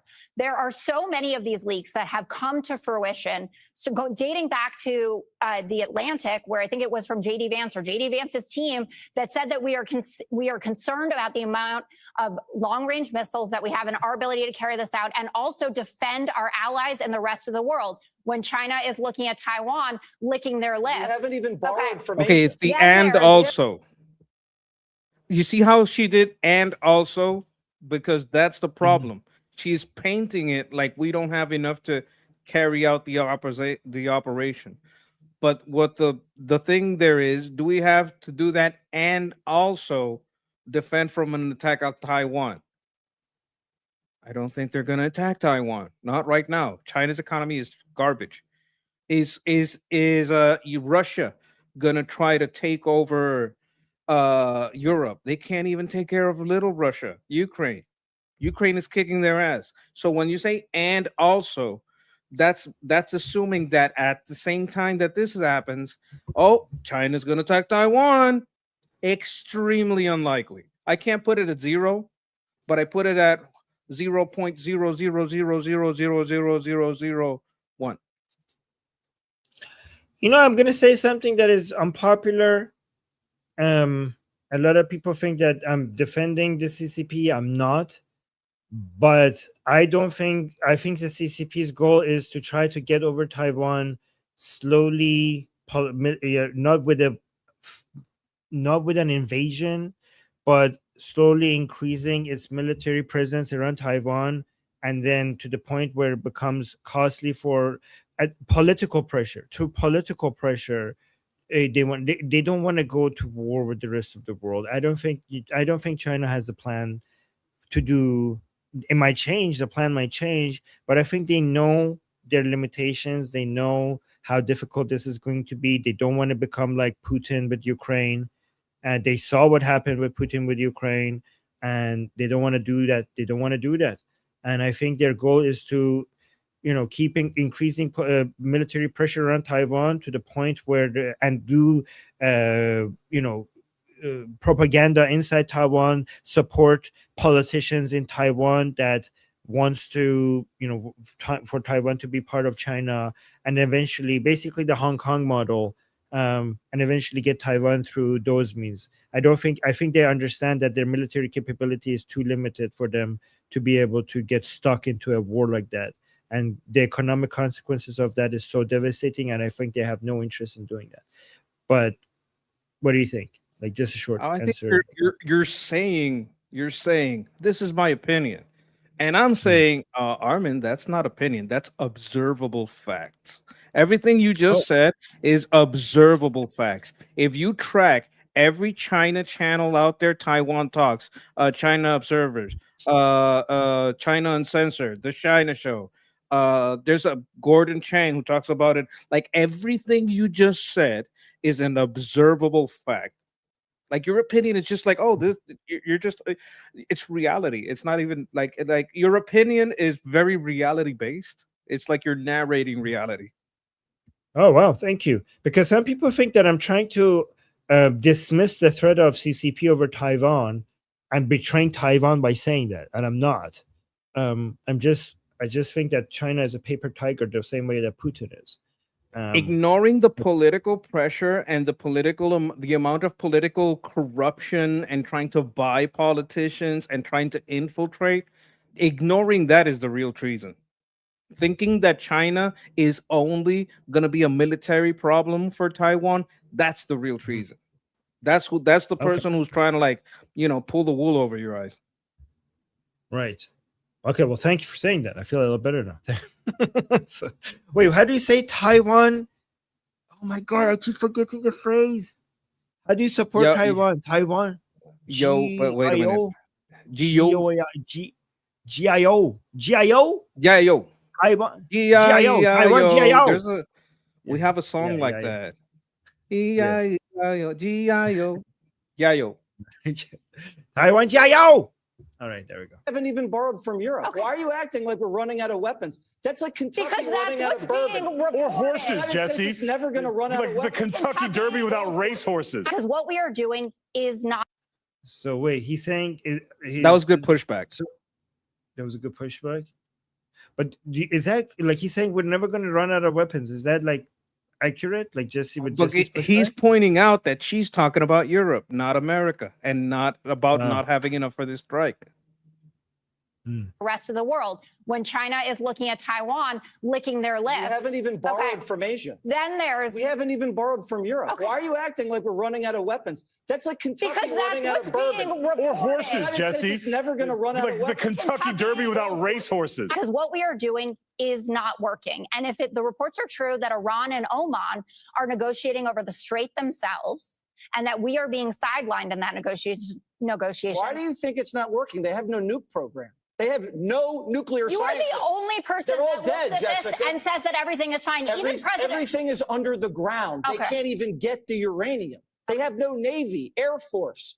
They barely have any defense industrial base. They can't make more weapons, and their economy is in a Great Depression. Yeah. Their currency is in free fall. They have no allies, and we've barely had any casualties. China and oil's and at Russia. 78.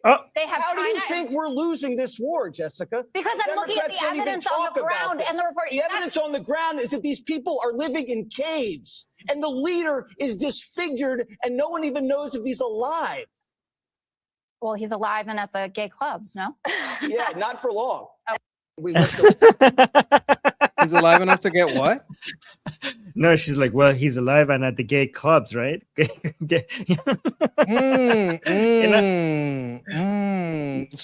She got spicy. I wasn't expecting that from her. She's the Democrat. No, I like how she managed to, at the end of it, make it like a lighthearted joke to the, I like how Jesse responded to her, but I also like how she's like here for a conversation, and she's also like leaning into the joke that Jesse is making. That was kind of good, no? Well, she's a Democrat. Like, let's say if you're a Democrat at Fox, you got to be a little bit more honest about it. And if you're like an honest Democrat, you don't want the Durkas killing people because they're gay. You're gonna point out like, hey, if you're gay, stop killing people for being gay, you hypocrite.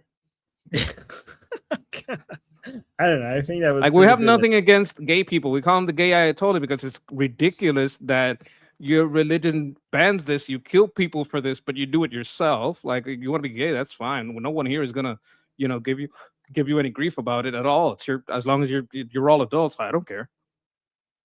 Yeah, so I mean, I think Jesse had really good points, and he like basically destroyed her arguments. But I still do appreciate when people are willing to have this conversation, and also when they are like, when they're joking, like making it lighthearted. Look at the very end, like she leaned into Jesse's joke. Like, listen to this. Like, I kind of like that. People are living in caves, and the leader is disfigured, and no one even knows if he's alive. Well, he's alive and at the gay clubs, no? Yeah, not for long. We whipped her. I don't know. That's like funny. I like that. That's just being sweet to Jesse. He's like, oh, you liked my joke.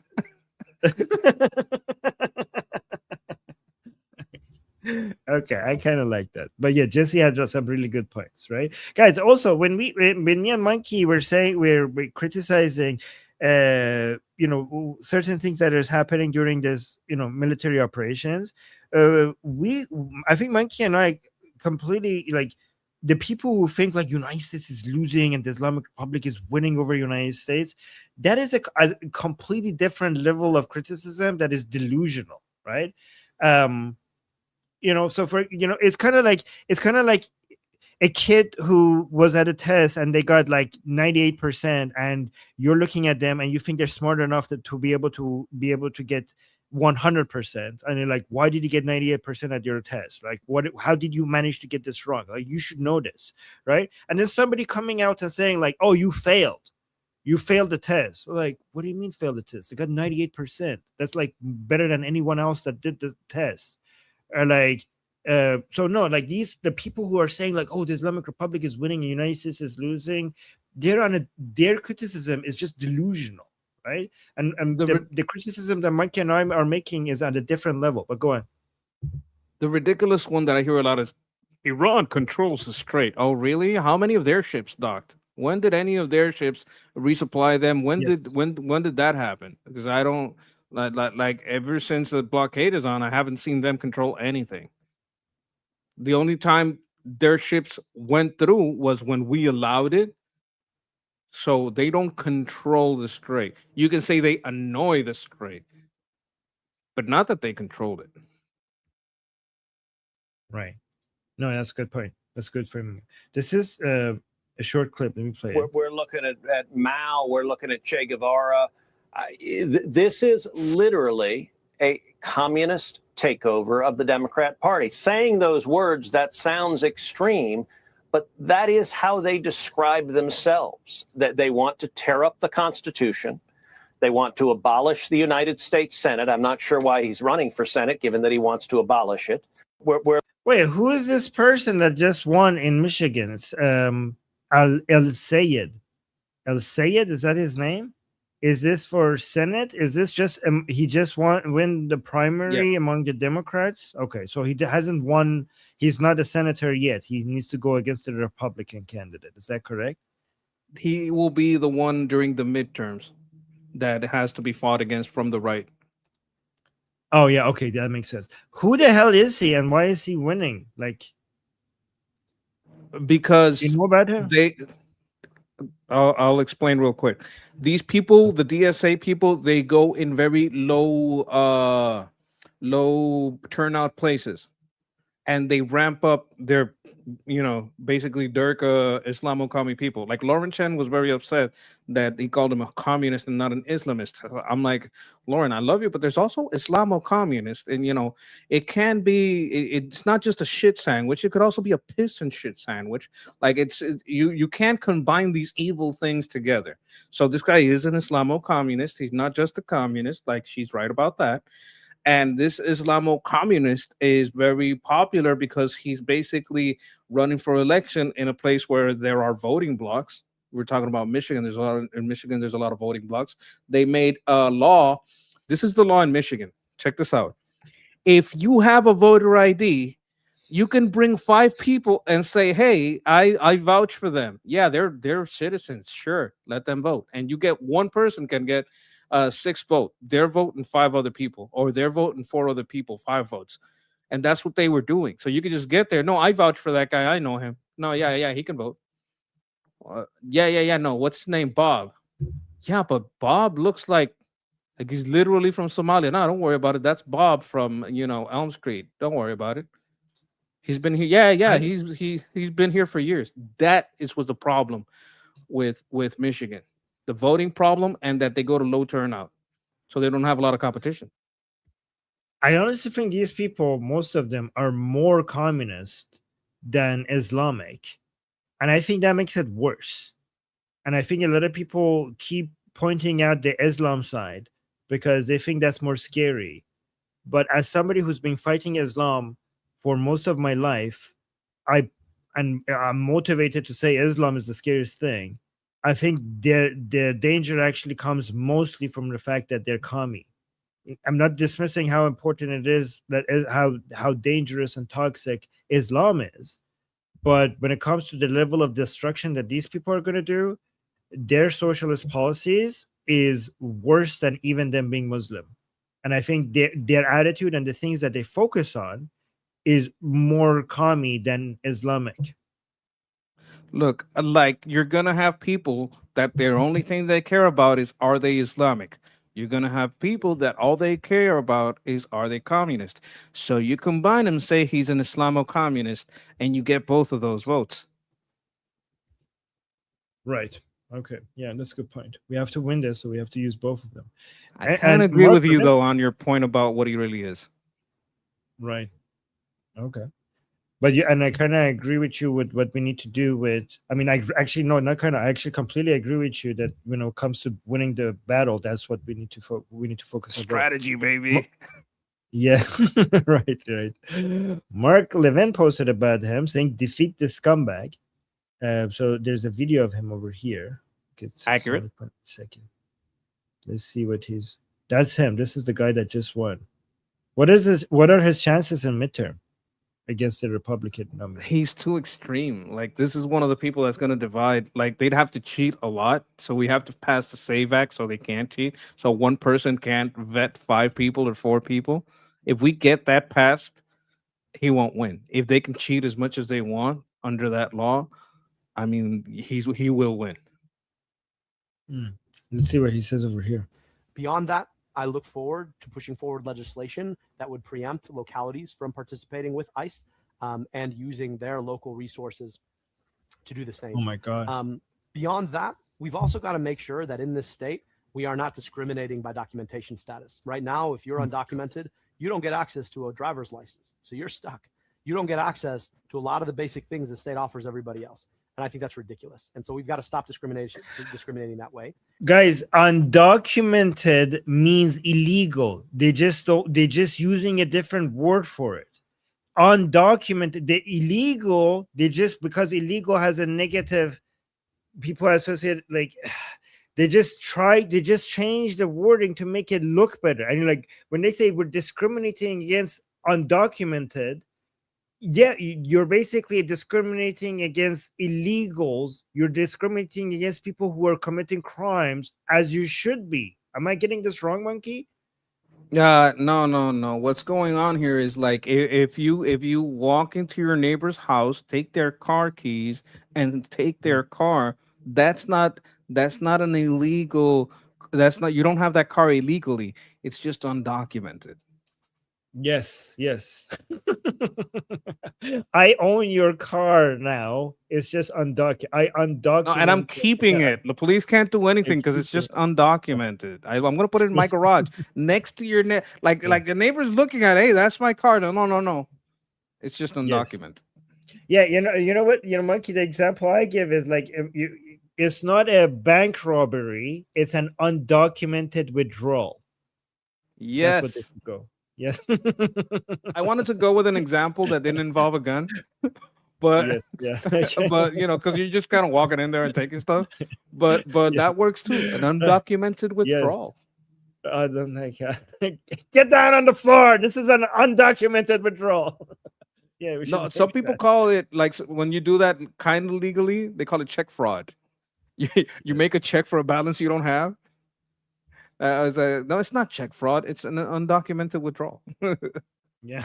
I haven't made the undocumented. I have undocumented deposits coming in. Trust me, guys. Anyways, here's an interesting thing because people talk about the Democratic Party as if some of them are radical, crazy commies, but there's another side that is good, and it's the more traditional part of the Democratic Party that finds all of this to be too radical and insane.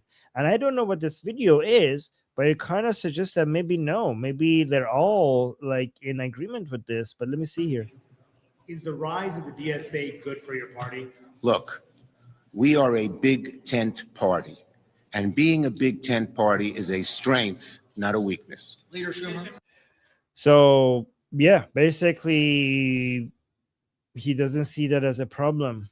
This disease that is spreading in the party, he doesn't see it as a threat. He doesn't see that as a going against what the party is about. So anything, if you find the DSA to be toxic and against an anti-American, he's supposed to be pushing back against this anti-American takeover of his party, but he's celebrating it. What do you think, Monkey? Yes, like I think, let me see how I can put this. The reason he's talking about what he's calling a big tent, like it's a fake big tent. Like there are some things on the left that will get you canceled, like supporting Israel and that kind of thing. The thing that he's trying to do is like make some equivocation here and act like the DSA is the same as your standard liberal out in the voting bloc. As far as these Democrats, they're just as socialist as the DSA. They paint themselves as capitalist Democrats to the people because they know most Democrats are capitalist. These communist Democrats are not the majority. I would put around 80%, maybe more Democrats, standard Democrats. I don't pay attention to politics, but I think you have to give to the people. That's your standard Democrat. But they're uninformed about everything, and they watch movies. Like they're either too busy with work or they just don't want to pay attention. That's your standard Democrat. They're not socialists. These people are socialists. Chuck Schumer is a socialist. Like these people in power, they're socialists. So they talk about a big tent, but they're really more in step with the DSA than all of their voter base. So he has to welcome them because they are actually like, we get the votes where we can get them.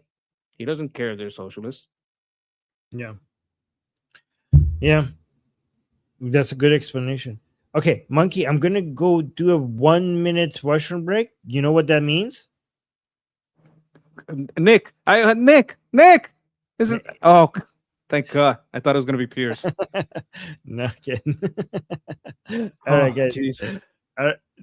Okay, I'll be right back. Just listen to this garbage and then we'll respond to it. So the way that Iran was asserting control over the Strait in the period of the MOU is they said, okay, the ships don't have to give us money, but they do need to talk to us for permission. And if those commercial ships don't get permission from Iran, then Iran's going to attack them. Now, what that sounds a lot to me like is coordination. If Iran says the northern lane is Iranian water and that's ours, and the southern lane is Omani water and that's theirs, but they have to coordinate with us, that sounds like the ships going in and the ships going out have to coordinate with Iran. And what that sounds like is they're going to need Iran's permission. And if they need Iran's permission to enter and exit the Strait, then that sounds like Iran is pretty much annexing the Strait. That sounds to me like de facto control. And they're establishing this precedent of de facto control because eventually that becomes formal control. If the new understanding is all commercial shipping needs to coordinate with Iran, and if they do not, then they will be bombed with drones and missiles, then that means Iran is the gatekeeper. Iran controls the inbound and the outbound traffic.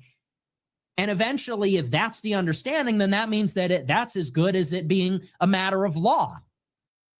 So what the Islamic Republic is trying to do is, for this round of negotiation, they want to say like, okay, fine, we're not going to control, we're going to allow ships leaving through the southern route, but they have to enter the Persian Gulf through the northern route, and the southern route leave should be done with our say. Like we have to get to say, like, it's not just the Omanis, they need to talk to us regarding ships going through.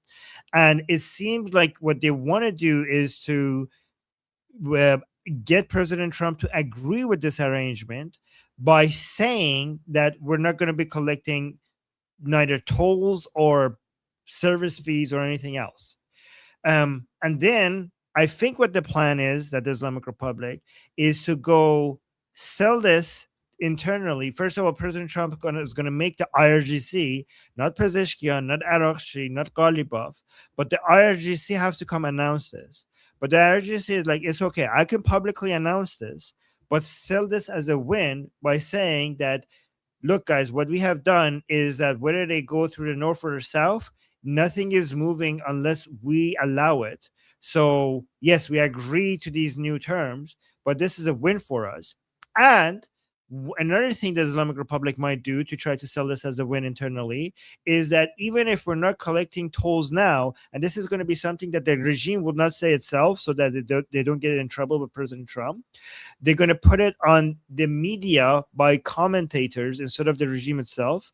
And they're going to start pushing for, we already created the framework for us to be able to start collecting tolls when the Americans leave, because everything moves by our say so. So we have already created the framework for eventually to be able to collect tolls. I'm not saying if this is, accurate, like if this is describing objective reality. I'm just saying this is probably what the Islamic Republic has in mind based on what I know about them. This is what their plan is. What do you think? I think I'm highlighting a comment here because, like, if I go surface level, what he said, I'm not hearing anything that's wrong. Here is the big question. How Trinoculus says, how will he twist this to be the Jews? Well, here, how is he going to do that? He's going to say what he said before. He said this is the Jews' fault because look, the Strait of Hormuz is now closed. It was open before the war started. This is what he's going to say. And who dragged us into this war? Like, we thought we came to this war thinking that this is going to be easy because the Jews convinced President Trump that this is going to be easy. And not only we didn't get regime change, we instead got the closure of the Strait of Hormuz, and the Islamic Republic is now more powerful than ever before because they have discovered that they could control the Strait of Hormuz, and even without having a nuclear bomb, they could put pressure on the international community and get what they want from them, because now they could do this with the Strait of Hormuz. So the Jews dragged us into this war that has now put the Islamic Republic in a better position to be able to pressure us by threatening global economy using the Strait of Hormuz, by lying to President Trump, saying that this would be an easy win. That's what he's going to say. This is the reason why it's the Jews' fault. That's his spin. I think you're going to be right about this, but I thought it was a good question to, like, know, I've come to know Nick better through you. Okay. Because I didn't know him that well. I want to see what your prediction would be. I think you're going to be probably right about this, but let's let it roll. Mm-hmm. Yes. And I don't know if he's going to say it here or not, because this is something he has been saying all the time. But guys, one reason why it's important to watch Nick Fuentes is because over the years, I've noticed what everybody else says, like what the Muslims say against America and Israel, what the communists and socialists say against the United States and Israel, what these woke right people say against Israel and the United States. Nick Fuentes kind of captures their arguments. So by watching, like, they say basically he's like either repeating what they're saying or they repeat what he's saying. So by watching Nick Fuentes, we're getting a good summary of the so-called strongest points, the high IQ, I'm just using his vocabulary, high IQ anti-Semitism rather than low IQ anti-Semitism. Again, his words, not mine. We're just getting the best of what all of these three, the woke right, the woke left, and the Muslims, we're getting the best version of their arguments. So this is why watching him gives us, like, we don't have to waste time chasing all of them down, because Nick Fuentes is basically giving us a summary of what their so-called best arguments are. All right, let's continue. It goes from informal to formal control, unofficial to official control. And when the life of any of these deals expires, the 30-day deal, the 60-day deal, whatever, when the life of the deal expires, Iran still controls the Strait. They've established the precedent, and then they're within their rights to charge the fee. Oh, guys, look at this. I didn't know he's going to say that. I'm watching this the first time with you guys. So that's what I said is the position of the Islamic Republic, right? And I also just told you, if you want to know what the position of the Muslims and the Islamic Republic is, just listen to Nick Fuentes. And he just said exactly what I just explained to you guys just half a second ago. That's pretty cool. I knew he was going to say that. You know why? How I knew? Yeah. Why? Because you said he was going to say that. You didn't say he was going to say it now, but I'm like, Yes, okay, what's your guess? Okay, he's probably going to say that then. Wow, that's pretty okay. Thank you. I was setting you up to be correct about a prediction. All right. Thanks, Frankie. Charge the fee. That's what we're looking at here. And there was a rumor today in the New York Times, although I believe it was rescinded, not sure. All this stuff is happening live and it's all in flux. There was some reporting that said that Washington and Iran are negotiating on what the fee is going to be to transit the Strait. I don't think so. That the Iranians wanted to be. So wait, Washington has constantly said that there's never going to be any fee. Like, is this his lie here? President Trump has communicated that they're never going to accept a fee. But Like the argument against. Yeah. I'm sorry. No, I'm sorry. The argument against that would be that they have always said they want a fee, and anywhere there's a framework where they have control, they're going to try to impose the fee that they wanted to put in, which is why you shouldn't let them any control. Yeah. So Washington has been very, very clear that they're not going to allow the Islamic Republic collect fees. The Islamic Republic has also been clear that they're going to eventually collect fees, or service charges, as they would like to call it. And so if you ask the Islamic Republic, well, the United States is not going to let you. Their response is like, they're going to eventually get exhausted. Like, they're not going to keep doing this forever. They eventually have to leave. And we will then, once they leave, we're going to collect our service charges, and there's nothing they could do about it. And if they come back, let them come back, because we're going to deplete their resources even more. So what's missing in all of this? So why are they? How do you push back against the Islamic Republic narrative? Is the blockade? The blockade, because the Islamic Republic keeps talking as if like United States will get tired of this. They're not going to be able to keep doing this forever. But what's missing in this conversation is like, well, aren't you going to get tired? The blockade is devastating you more than United States ability, more than the resources that the United States has to use to maintain the blockade, because maintaining the blockade is not that expensive compared to kinetic military operations that they do. Okay, so here's the problem with that. Even without money, even if you're saying, hey, you're not going to get paid, we're just going to have a deal for the next 2 to 4 months, right? And that's, by all intents and purposes, what I'm watching on OSINT. That's the kind of deal that they're talking about, right? And if you let them control the Strait, even without getting paid for, I think, let me see if I have the number here. Yeah, it's Iran's deputy foreign minister, a transit route negotiated with Oman could remain viable for 2 to 4 months, right? That's what they're talking about. If we allow them, because of a deal, to resupply their dual-use chemicals for 4 months, that's devastating. Like, we can't allow that. And they're not going to sign a deal where the blockade is in place. So if they accept the deal and we're going to leave them alone for 4 months, they would resupply their weapons to a level that is completely unacceptable. That's my problem with the deal, because the deal, they're not going to accept the deal where the blockade remains. That's actually very good, Monkey. You have a good way of looking at things in angles that I did not consider before. So thank you for always adding your perspective on this. Thank you. Yeah. They will get so much solid rocket fuel. Yeah, you're right. Wanted to be something like 5 or 6%. The United States wants it to be something like 3%. And that basically Washington is learning to live with letting Iran control the Strait. And so we will see. There's not much more that can be said about it other than these are the contours of the negotiation. The United States is on the sidelines. We have been pushed out of the negotiation. They're not even talking to us. Okay, so here's a line. First of all, they're directly in touch with you, the Islamic Republic, with the on WhatsApp. We know on WhatsApp, and with Witkoff, Jared Kushner, and JD Vance. This idea of we not talking to the United States, always through a mediator, this is not new. This was always the case, even before any of this started. This was also the case when Ali Khamenei was alive. Ali Khamenei had forbade any politician of the Islamic Republic to directly talk to the Americans. So he's making it seem as if this is a new thing.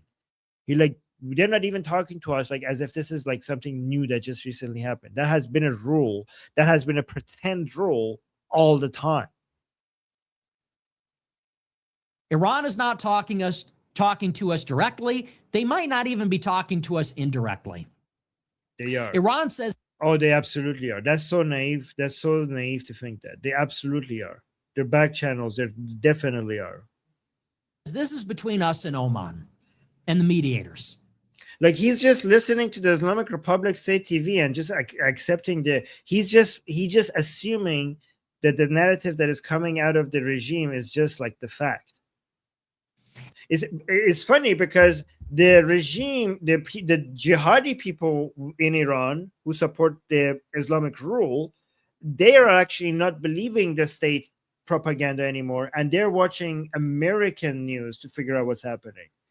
So look at this. The most radical people in Iran are not believing the regime anymore, and they're looking at American news. And the most radical people in the United States, they're believing the Islamic Republic instead of their own their own president. Wow. Yeah. It's a little ironic. Yeah. Wow. And it looks like the mediators, Qatar, Egypt, Turkey, Pakistan, and Oman, are all going to kneel to Iran and give Iran everything that they want. There's some rumors that Iran is demanding more, that Iran is demanding we move our military bases, that they're able to sell their oil again with the sanctions waivers. They're able to sell their oil and denominate it in dollars so that the payments can be settled in dollars more quickly. Again, we will see what they announce tomorrow, but if what is being reported is true, it looks like the United States fully capitulated. Last week, it was the same discussion. Oman presented this proposal, split it down the middle, 50-50. Iran said, no, we want part of your half as well. We threatened to take it to the next level. We threatened to escalate, threatened to do the biggest airstrike since World War II. We called it off. Iran and Oman have picked up where they left off, and it looks like we're now going to take the deal that last week we rejected. So what do you think, Minky? Look, the reason he's dangerous is because he uses a lot of truth in his rhetoric. Like a lot of what he's saying is true. The problem here is I don't see how we allow, I think it's a petrochloride or something like that. I can't remember. Hydropetrochloride. I don't remember the name of this dual-use material, but they send it through that strait that creates so much solid rocket fuel. I don't know how we stop that if the strait is open. Are we going to inspect every chip? Do we even have the kind of capabilities to inspect every chip? Because it's one thing to stop the ones that you know where they're coming from, but they do have like a ghost fleet. I know we've been doing ghost fleet operations. I know that's been going on all the way up to Europe. But like, how are you going to, if you don't have a blockade of everything that goes to Iran, how are you going to stop them from resupplying those rockets? And I don't know why Saudi would want this, because this will heat up again sooner or later. If the Israelis strike Iran, they're going to lash out at everyone, not just Israel. They're going to lash out at Saudi Arabia. If Saudi Arabia lets this go, they're going to resupply, and they're going to hit Saudi Arabia with missiles, not just drones. If UAE lets them resupply, if Qatar lets them resupply, they are going to get hit. I don't know what the strategy is here, but opening the strait and letting them resupply would be retarded. Like, this could be a pressure tactic. Are you going to sign the Abraham Accords, or are you going to let them resupply? Oh, you say you don't want me to use my bases? Fine. I'll step back. I'll let them resupply. What the fuck are you going to do then? You know, can I play devil's advocate for Saudi Arabia and see how you respond to that? Devil's advocate. Sure. Yeah. Okay. So, guys, I'm just playing devil's advocate. If I'm Saudi, I would be like, I completely agree. This is horrible. If the Islamic Republic, if they live, they're going to come back and do this again. And I'm devastated. I don't want that to happen. I want them to go away.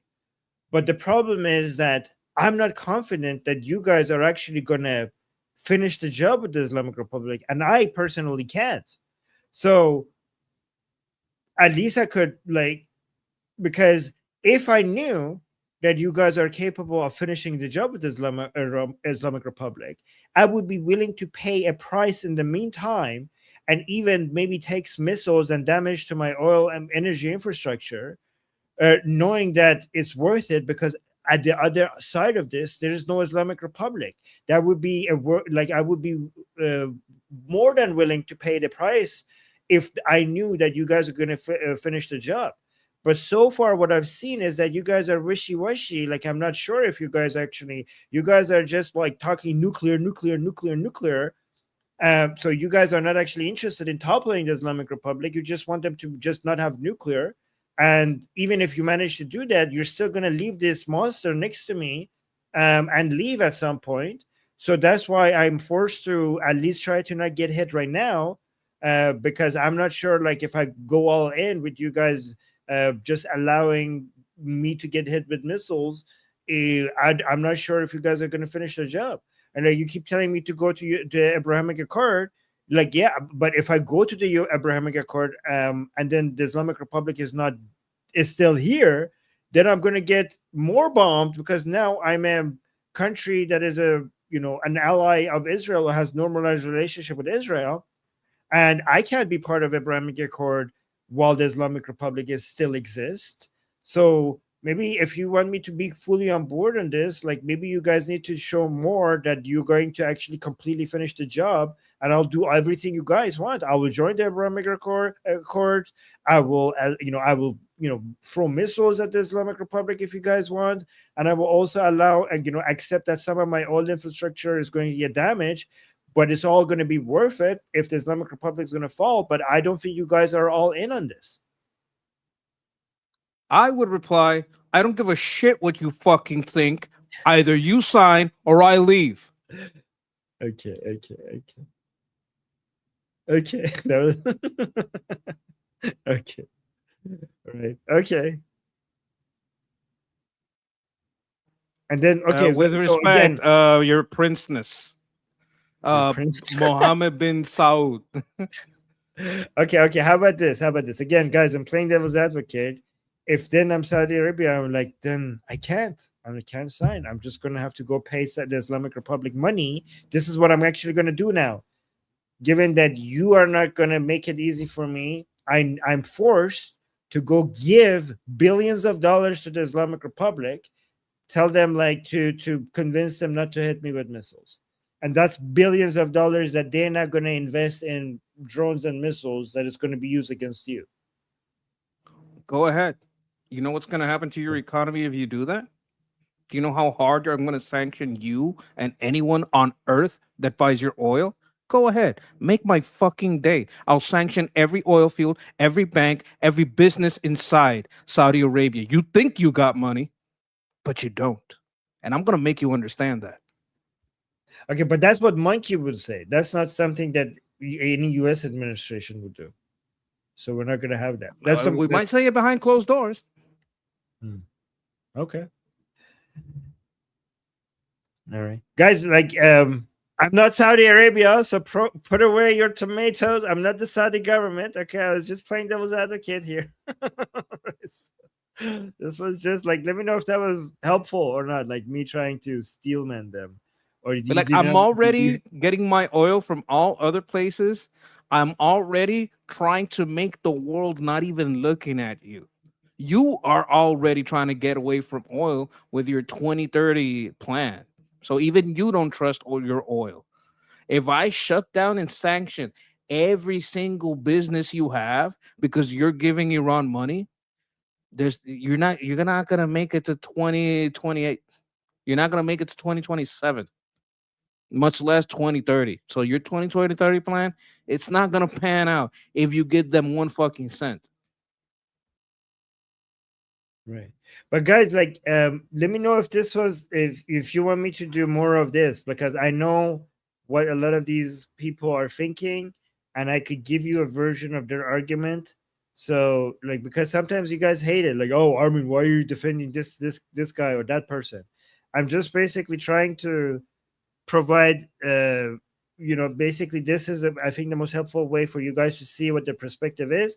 I'm not saying we agree with their perspective. I'm just trying to steelman it as much as possible for you guys to know what they're thinking, what their thinking is like. Does that make sense, Monkey?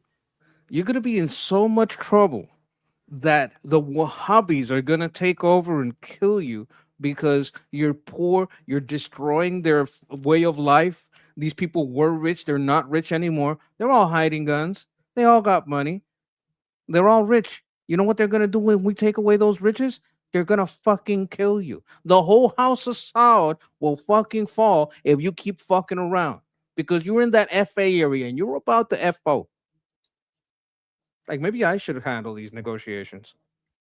Yeah. This is why I keep saying Monkey for president. Okay. So thank you, by the way, Texas. Thank you. But Monkey, you didn't answer my question. Does it do you think it's helpful for me to provide this, like, devil's advocate positions? I'm loving being on this side of the negotiating table. I really appreciate it. Is it helpful? I think it is, but the best part is I am enjoying it. Okay. Okay, well, I'll do more of it. I'll be a jihadi. I'll be the Islamic Republic. I'll be the Saudis. I'll be a commie. And then you could just basically just go all out. You put your frustration and anger against all of these people. And, I'll send you my bill for. Yeah, okay. This is like I'll with be your precision and logic. Yes. Yeah. Okay. All right. So look at this, by the way. So our favorite Democrat with Jon Stewart. This looks interesting. Let me see what he's saying. What they're talking about. Political. So for you, you could agree with them 90%, but Israel is the red line. Absolutely. Israel for me. Like I can't ever turn my back to Israel after. Wait, so I don't like John Fetterman if he's saying what I think he's saying. Is he saying that he agrees with the DSA people on everything except Israel or the Democratic Party in general? Okay, so let me see. Senator John Fetterman for discussion on the Democratic Party Israel. Okay, if he's saying that he agrees with everything else of the Democratic Party except Israel, then he's not as good as I thought he is, because the Democratic Party's problem is not just Israel. We'd have to find out how much Israel is of that 10%, because he agrees with 90%. Is Israel 5%? What's the other 5%? Is Israel 10%? Like, we'd have to suss that out. But he's also calling it a red line. I'm in cagey with language, but you get what I mean. Right. Let me just play this, and then I'll go to the super chats. So for you, you could agree with them 90%, but Israel is the red line. Absolutely. Israel for me. Like I can't ever turn my back to Israel after where it's at. So, and I mean no disrespect on this, but that is not our country. You're saying that these candidates may have great ideas for our economy. They may want to do the exact same thing you want to do in terms of getting money out of politics. They may want to increase the social safety net. They may want to change the balance of power from capital back to labor. But if they don't agree with you on Israel, you don't want them in your party. Let me respond to this. Yeah, so first of all, Israel is United States' #1 model ally. So you not like you say Israel is not our country. Yeah, Israel is not your country, but it is in the best interest of your country to have good allies, and also to demonstrate to other countries that you treat your allies well, especially ones who are the model ally. Like, what are you talking about? Like, that is being pro-America, to countries that you are your friend and they have mutual interests with you. If you go against them, that's against America. That's not just against Israel, that's against America. They don't have to be your country. They don't have to be your country for you to understand that this is in the best interest of America. Go on, Monkey, you want to say something? I want you to run it back, completely ignore the Israel part, and listen to everything else he said. Oh, Yeah, so you're like, with this and you're with this and you're with this. Because the things that he would be agreeing to, if that's his only problem, are a big problem. yes, exactly. Because refocusing from capital to labor, like, what are you talking about? Like, how about focusing on whatever is the best for prosperity? Like, what is this principle that that's are you 100% a communist, John Stewart? Like, I didn't know, I didn't know that he's this much into communism. Who get, like, that's not even a metric that people I don't use think right that's now. what's going on. I think it's a trap. He's trying to get Fetterman to say, yes, I do believe in moving from capital to, because he's asking a question. He's not saying this is what I believe. But if Fetterman falls for the trap and says, yes, I do believe in moving from capital to labor, yes, then when you look at the campaign, it's just like you're basically voting for the DSA. The only difference is Israel. It's kind of a trap. Like, if I don't, Okay, like, let's say I'm John Stewart and I just want the clicks. If I get him to agree to this, I'm going to get a lot of clicks because Fetterman is basically saying, yeah, I'm DSA. So let's see if he falls in for that trap. That's a good point. That's a good point. But it's just it's so stupid that these people have still not evolved in their understanding of economy. Like, we have progressed so much when it comes to understanding how the economy works and like, they're still stuck with Marx, moving things from capital to labor. What are you talking about? That's not even a metric that you should be caring about. Anyways, let's see if John Fetterman falls for that trap. So for you, you could agree with them 90%, but Israel is the red line. Absolutely. Israel for me. Like, I can't ever turn my back to Israel after where it's at. So, and I mean no disrespect on this, but that is not our country. You're saying that these candidates may have great ideas for our economy. They may want to do the exact same thing you want to do in terms of getting money out of politics. They may want to increase the social safety net. They may want to change the balance of power from capital back to labor. But if they don't agree with you on Israel, you don't want them in your party. Well, I don't know who you're referencing to specifically. No, I'm referencing what you just said. Name So one. in other words, Syed or AOC or Bernie Sanders, I assume you agree with a lot of what they say economically. And what I'm saying is, like, if you are a DSA member, if you are a member of a specific political party, run under your own banner. And now I think Bill Maher said something very insightfully. Yeah, he didn't agree to it, so that he didn't fall for it. It was a trap, but he didn't fall for it. He didn't fall for it. So he didn't say I agree with those people. But did you see the editing that they did to make him look like he's uncomfortable? Did you see that part? Like the neck move? Did you notice that? I didn't notice, but yeah, look at this. So when he said Israel is not our country, they cut to him moving his neck as if like Jon Stewart managed to make him look like he's not for America. Look at this. I see mean no that. disrespect. Yeah. These are the tricky editor. Yeah. Look at So and I mean no disrespect on this, but that is not our country. You're saying that these candidates may have great. You see how when he said that, they cut to him moving his neck? I was like, oh, Jon Stewart got him on that. Made him uncomfortable. They cut to him. Even though he wasn't saying anything, they cut to him to move his neck like that. Anyway. They don't agree with you on Israel. Let me go back to here.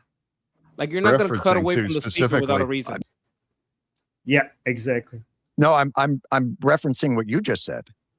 Name So one. in other words, Syed or AOC or Bernie Sanders, I assume you agree with a lot of what they say economically. And what I'm saying is, like, if you are a DSA member, if you are a member of a specific political party, run under your own banner. And now I think Bill Maher said something very insightful. He said, you know, the DSA are colonizing the Democratic Party. So just be Democrats if you're going to run under the Democratic Party for that. Why have a DSA party for overall? So run on that, and you all understand. It's just an organization. It's not, we have a two-party system. We don't, it's like the Freedom Caucus. in the Republican Party. There are, there's Randy Fine and Ogles and all these nutbags that are also part of an area, and Republicans, I'm sure, may not agree with all of them on all kinds of things, but there is no other party. Well, I guess you this is a false equivocation. There is a very I don't think anybody in the Freedom Caucus wants to get rid of the Senate. I don't think anybody in the Freedom Caucus wants to abolish what determines a nation, its borders. Like, these people are going after things that are definitional, not only to them as a party, but to the whole nations. They are definitionally changing the goals of the party away from the standard goals of the party, stated, because what they do is something else. But they are stating goals for the party that are different from the goals of the party. The Freedom Caucus doesn't do that. Okay. could try it, but my point is, if you don't disagree with him on a lot of things, why not use some of that energy? And even like Mamdani in New York is DSA, but there are things in the DSA platform that he disagrees with. And I'm assuming there's probably things in the Democratic platform that you might disagree with, but you don't disavow the entire thing. You're literally saying we can all have discussions, except when it comes to Israel, which is not America. It seems like a weird line to draw. Well, so then, I don't think that's weird. I think what history. Now he's falling for the trap. Because what he should say right now is, I don't think the Freedom Caucus wants to get rid of the Senate and borders and ICE. I think everyone in the Democratic Party that wants to get rid of borders, which are by definition what makes a nation state, they are delusional and should be kicked out of the party. I would not caucus with those people. Everyone in the Democratic Party that says you can't you may change laws to change how ICE works, but abolishing ICE, abolishing prisons, is that a standard Democratic goal? Do any of the Republicans do that? Like, this equivocation that the DSA is like any other caucus is ridiculous. It's crazy, and I'm not going to make that equivalency. This is not just about Israel. It's about everything that the DSA says it stands for. And if 8 out of 10 other policies are absolutely insane, I'm not going to say, well, I kind of disagree with some things. I'm going to see most of this is crazy. That's what he should have said. Yeah, I think he made a mistake, and maybe I'm wrong about this, but I think he made a mistake making it seem like this is all just Israel, as if DSA's problem is only just that they're anti-Israeli. And this is worked well for Jon Stewart because they liked making it seem like these people are serving Israel and the United States. He should have made Israel just one of the many reasons why DSA is horrible. There's so much to work with there. There's so many reasons why DSA is invading, is anti-American. It's not the DSA is not just anti-Israeli. The DSA is anti-American. And he should have given you a list of all of these reasons that the monkey just gave you for why DSA is bad. And Israel should be just one of them, right? I think he made a mistake just to make, yeah. All right, let's continue. Demonstrates is that when people or a government or people turn their back to the Jewish community, things end really badly. And so he just talks about Jewish community as if that's the only problem. And this is going to be really good for the people who want to pretend like Israel controls America. As if the politicians are. Look at the look on his face. Look at the look on Jon Stewart's face right now. Like he is basically, he's falling in the trap. He's falling in the trap because he's laying down the same trap. His trap is Israel. He doesn't want to talk about how the DSA wants to abolish the Senate. He doesn't want to talk about how the DSA wants to abolish the presidency. He doesn't want to talk about how the DSA wants to abolish the Supreme Court. or change the Supreme Court drastically. He doesn't want to talk about this thing. So he keeps talking about Israel. He wants to get away from what is the DSA platform actually and make it about Israel. And right now, Jon Stewart is opening like his eyes like, oh, he's falling for it. Yeah. And DSA wants to abolish the West as a whole, like capitalism as a whole, and the West as a whole. It's in the name, socialists. Yeah, and also they actually spell it out. They spell it out. They're anti-capitalism. They're anti-America as a whole. It's a dangerous Jewish community. Yeah, guys, we showed you like this. We in the previous shows we showed you that these people are like they don't hide their anti-Americanism. They don't hide it. They're transparent about it. And it was just continue with this. and they're back to the Jewish community. Things end really badly, and it's a dangerous. Jewish community and Israel are not the same thing, brother man. They're not. That is not the same thing. Israel is, again, I'm not even going to say this because that's falling for the trap. You shouldn't fall for this trap. But if I wasn't concerned about the trap, I would be like, Israel is the Jewish people's rights to self-determination. Israel is what protects Jewish people globally against anti-Jewish hate. But I wouldn't say that in this show because that's a trap to redirect the conversation into something that Jon Stewart wants. I'm just saying it here, but that's Monkey's right. Monkey recognizes this very fast. This is all a trap. No. It's like, hey, it's like if I have to pick a side for after 10/7 and after Iran, I'm always going to stand with Israel. I'm always going to vote and support whatever that's necessary to protect themselves and to prosecute Hamas, Hezbollah, and Iran too. And the very left never said a peep after Iran executed 30 to 40,000 young people in there just for protesting for democracy.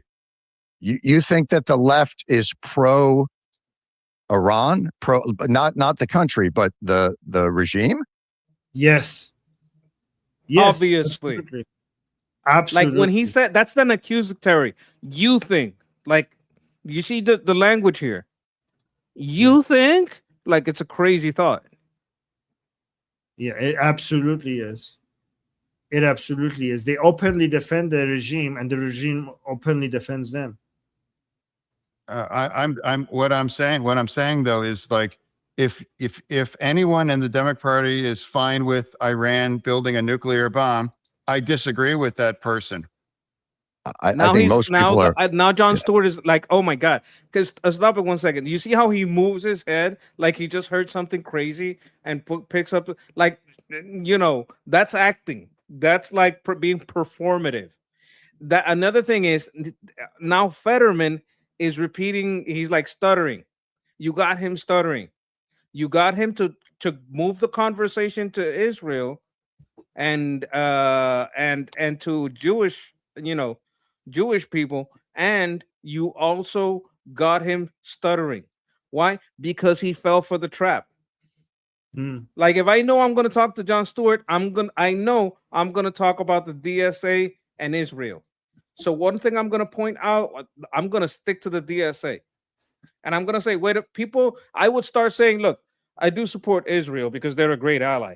But I'm going to tell you what these people are, and then you're talking about Israel. Why do you keep going back to the same point? Do you really want to get rid of the Senate, Jon Stewart? Yes. Like I put it flip it back. Monkey, that's what you're so right. He should be like, I'm showing you how the DSA is anti-American. Why do you keep going back to Israel? Israel is like, that's why you. Do you know that's another country? Yeah. Yes, yeah, Israel is another country. DSA is anti-American. That's great. Flip it on his head. Wow, you should be interviewed, Monkey. That's great. Yes.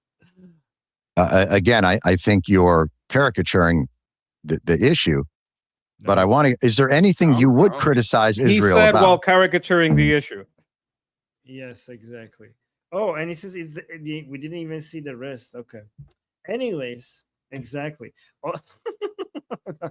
By the way, Jewish Samantha in the chat, guys. Jewish Samantha used to be in a communist cult. She survived the communist cult, right? And she is more aware, and she still goes into those communities to see what they're saying. So she's an expert in understanding these people, right? And Jewish Samantha is saying, yes, the far left is unfortunately pro the Islamic regime.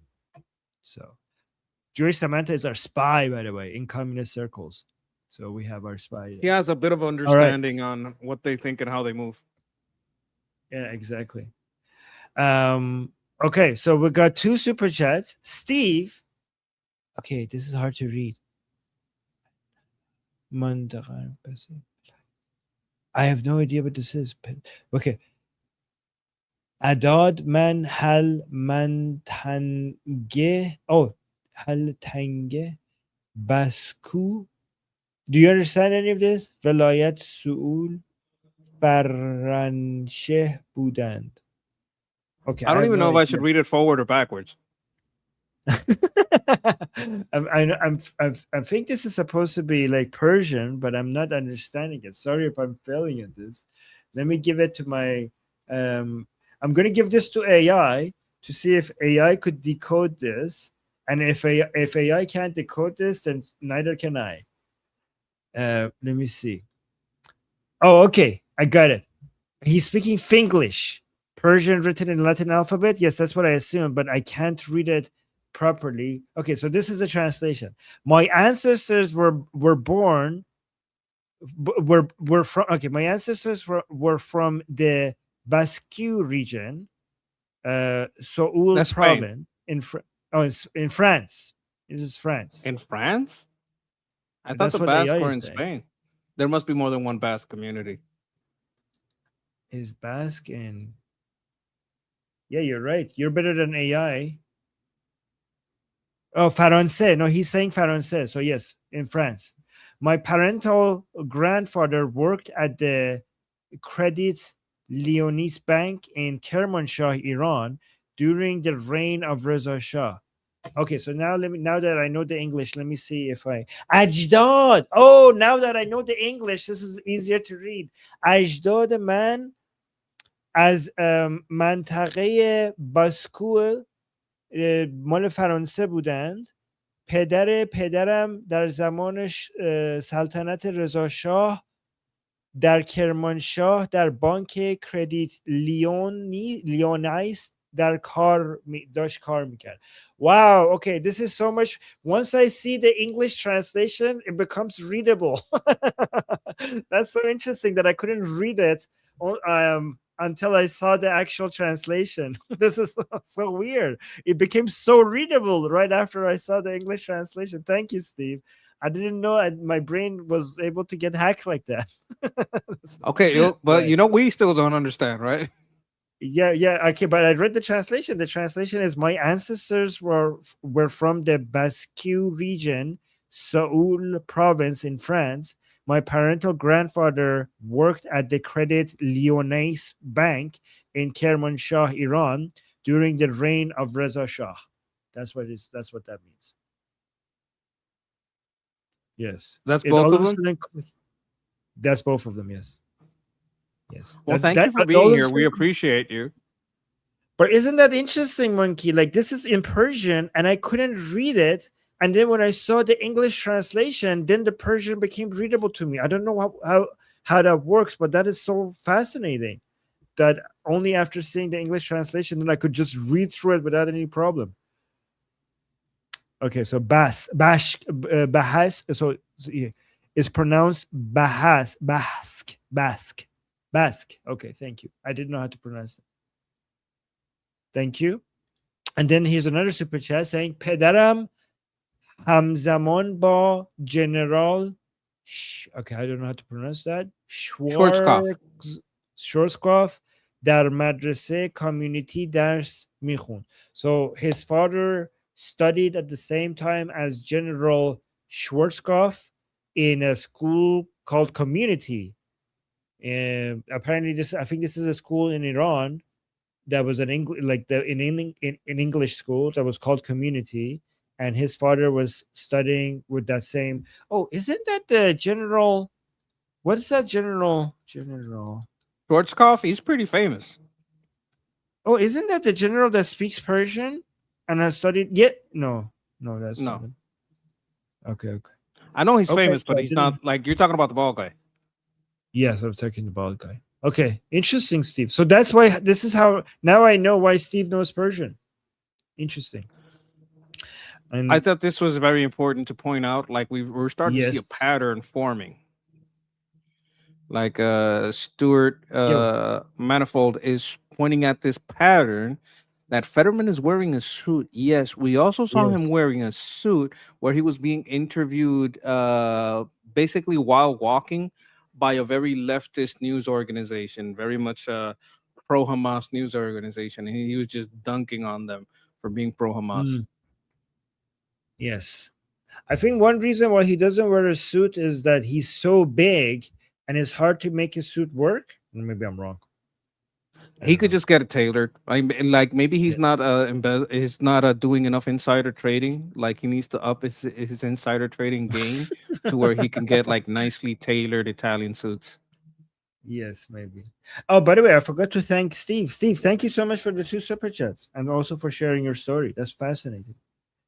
Yeah, that's cool. Okay, that's cool, guys. The monkey and I are gonna go to join our group call as in 1 hour from now. Monkey, will you be there today in our group call? In our Okay, discussion? to my audience, well, you know, everyone, but to my audience, I'm sorry I couldn't make it yesterday. I had an appointment. I had to kind of like be in a call, a family thing, school thing. I know you guys don't care. I'm going to tell you anyway. And I got a call right now. So I might make it. I'm not absolutely sure, at least until we nail down all the school stuff. All right. You go take care of that call then. I'll just finish things up. So guys, I'm going to be in our group call today. The monkey might be in our group call today, and you can be in our group call today by joining our discussion group. The link is in the chat. The link is also in the QR code in the top left. And the link is also in the bio section of the YouTube channel, Liberty Politics. And if you're not in our group call, you could just come watch it because we're going to be live streaming it on Liberty Politics YouTube channel. So you could make sure you're subscribed and hit the bell notification on Liberty Politics so you could watch us over there. And also one more thing, we're trying to grow the Monkeys channel. So here's a link. So this is Monkey's channel. We're trying to get him to 1,000 subscribers. You can see that he's already at 827. I'll put the link in the chat for you guys.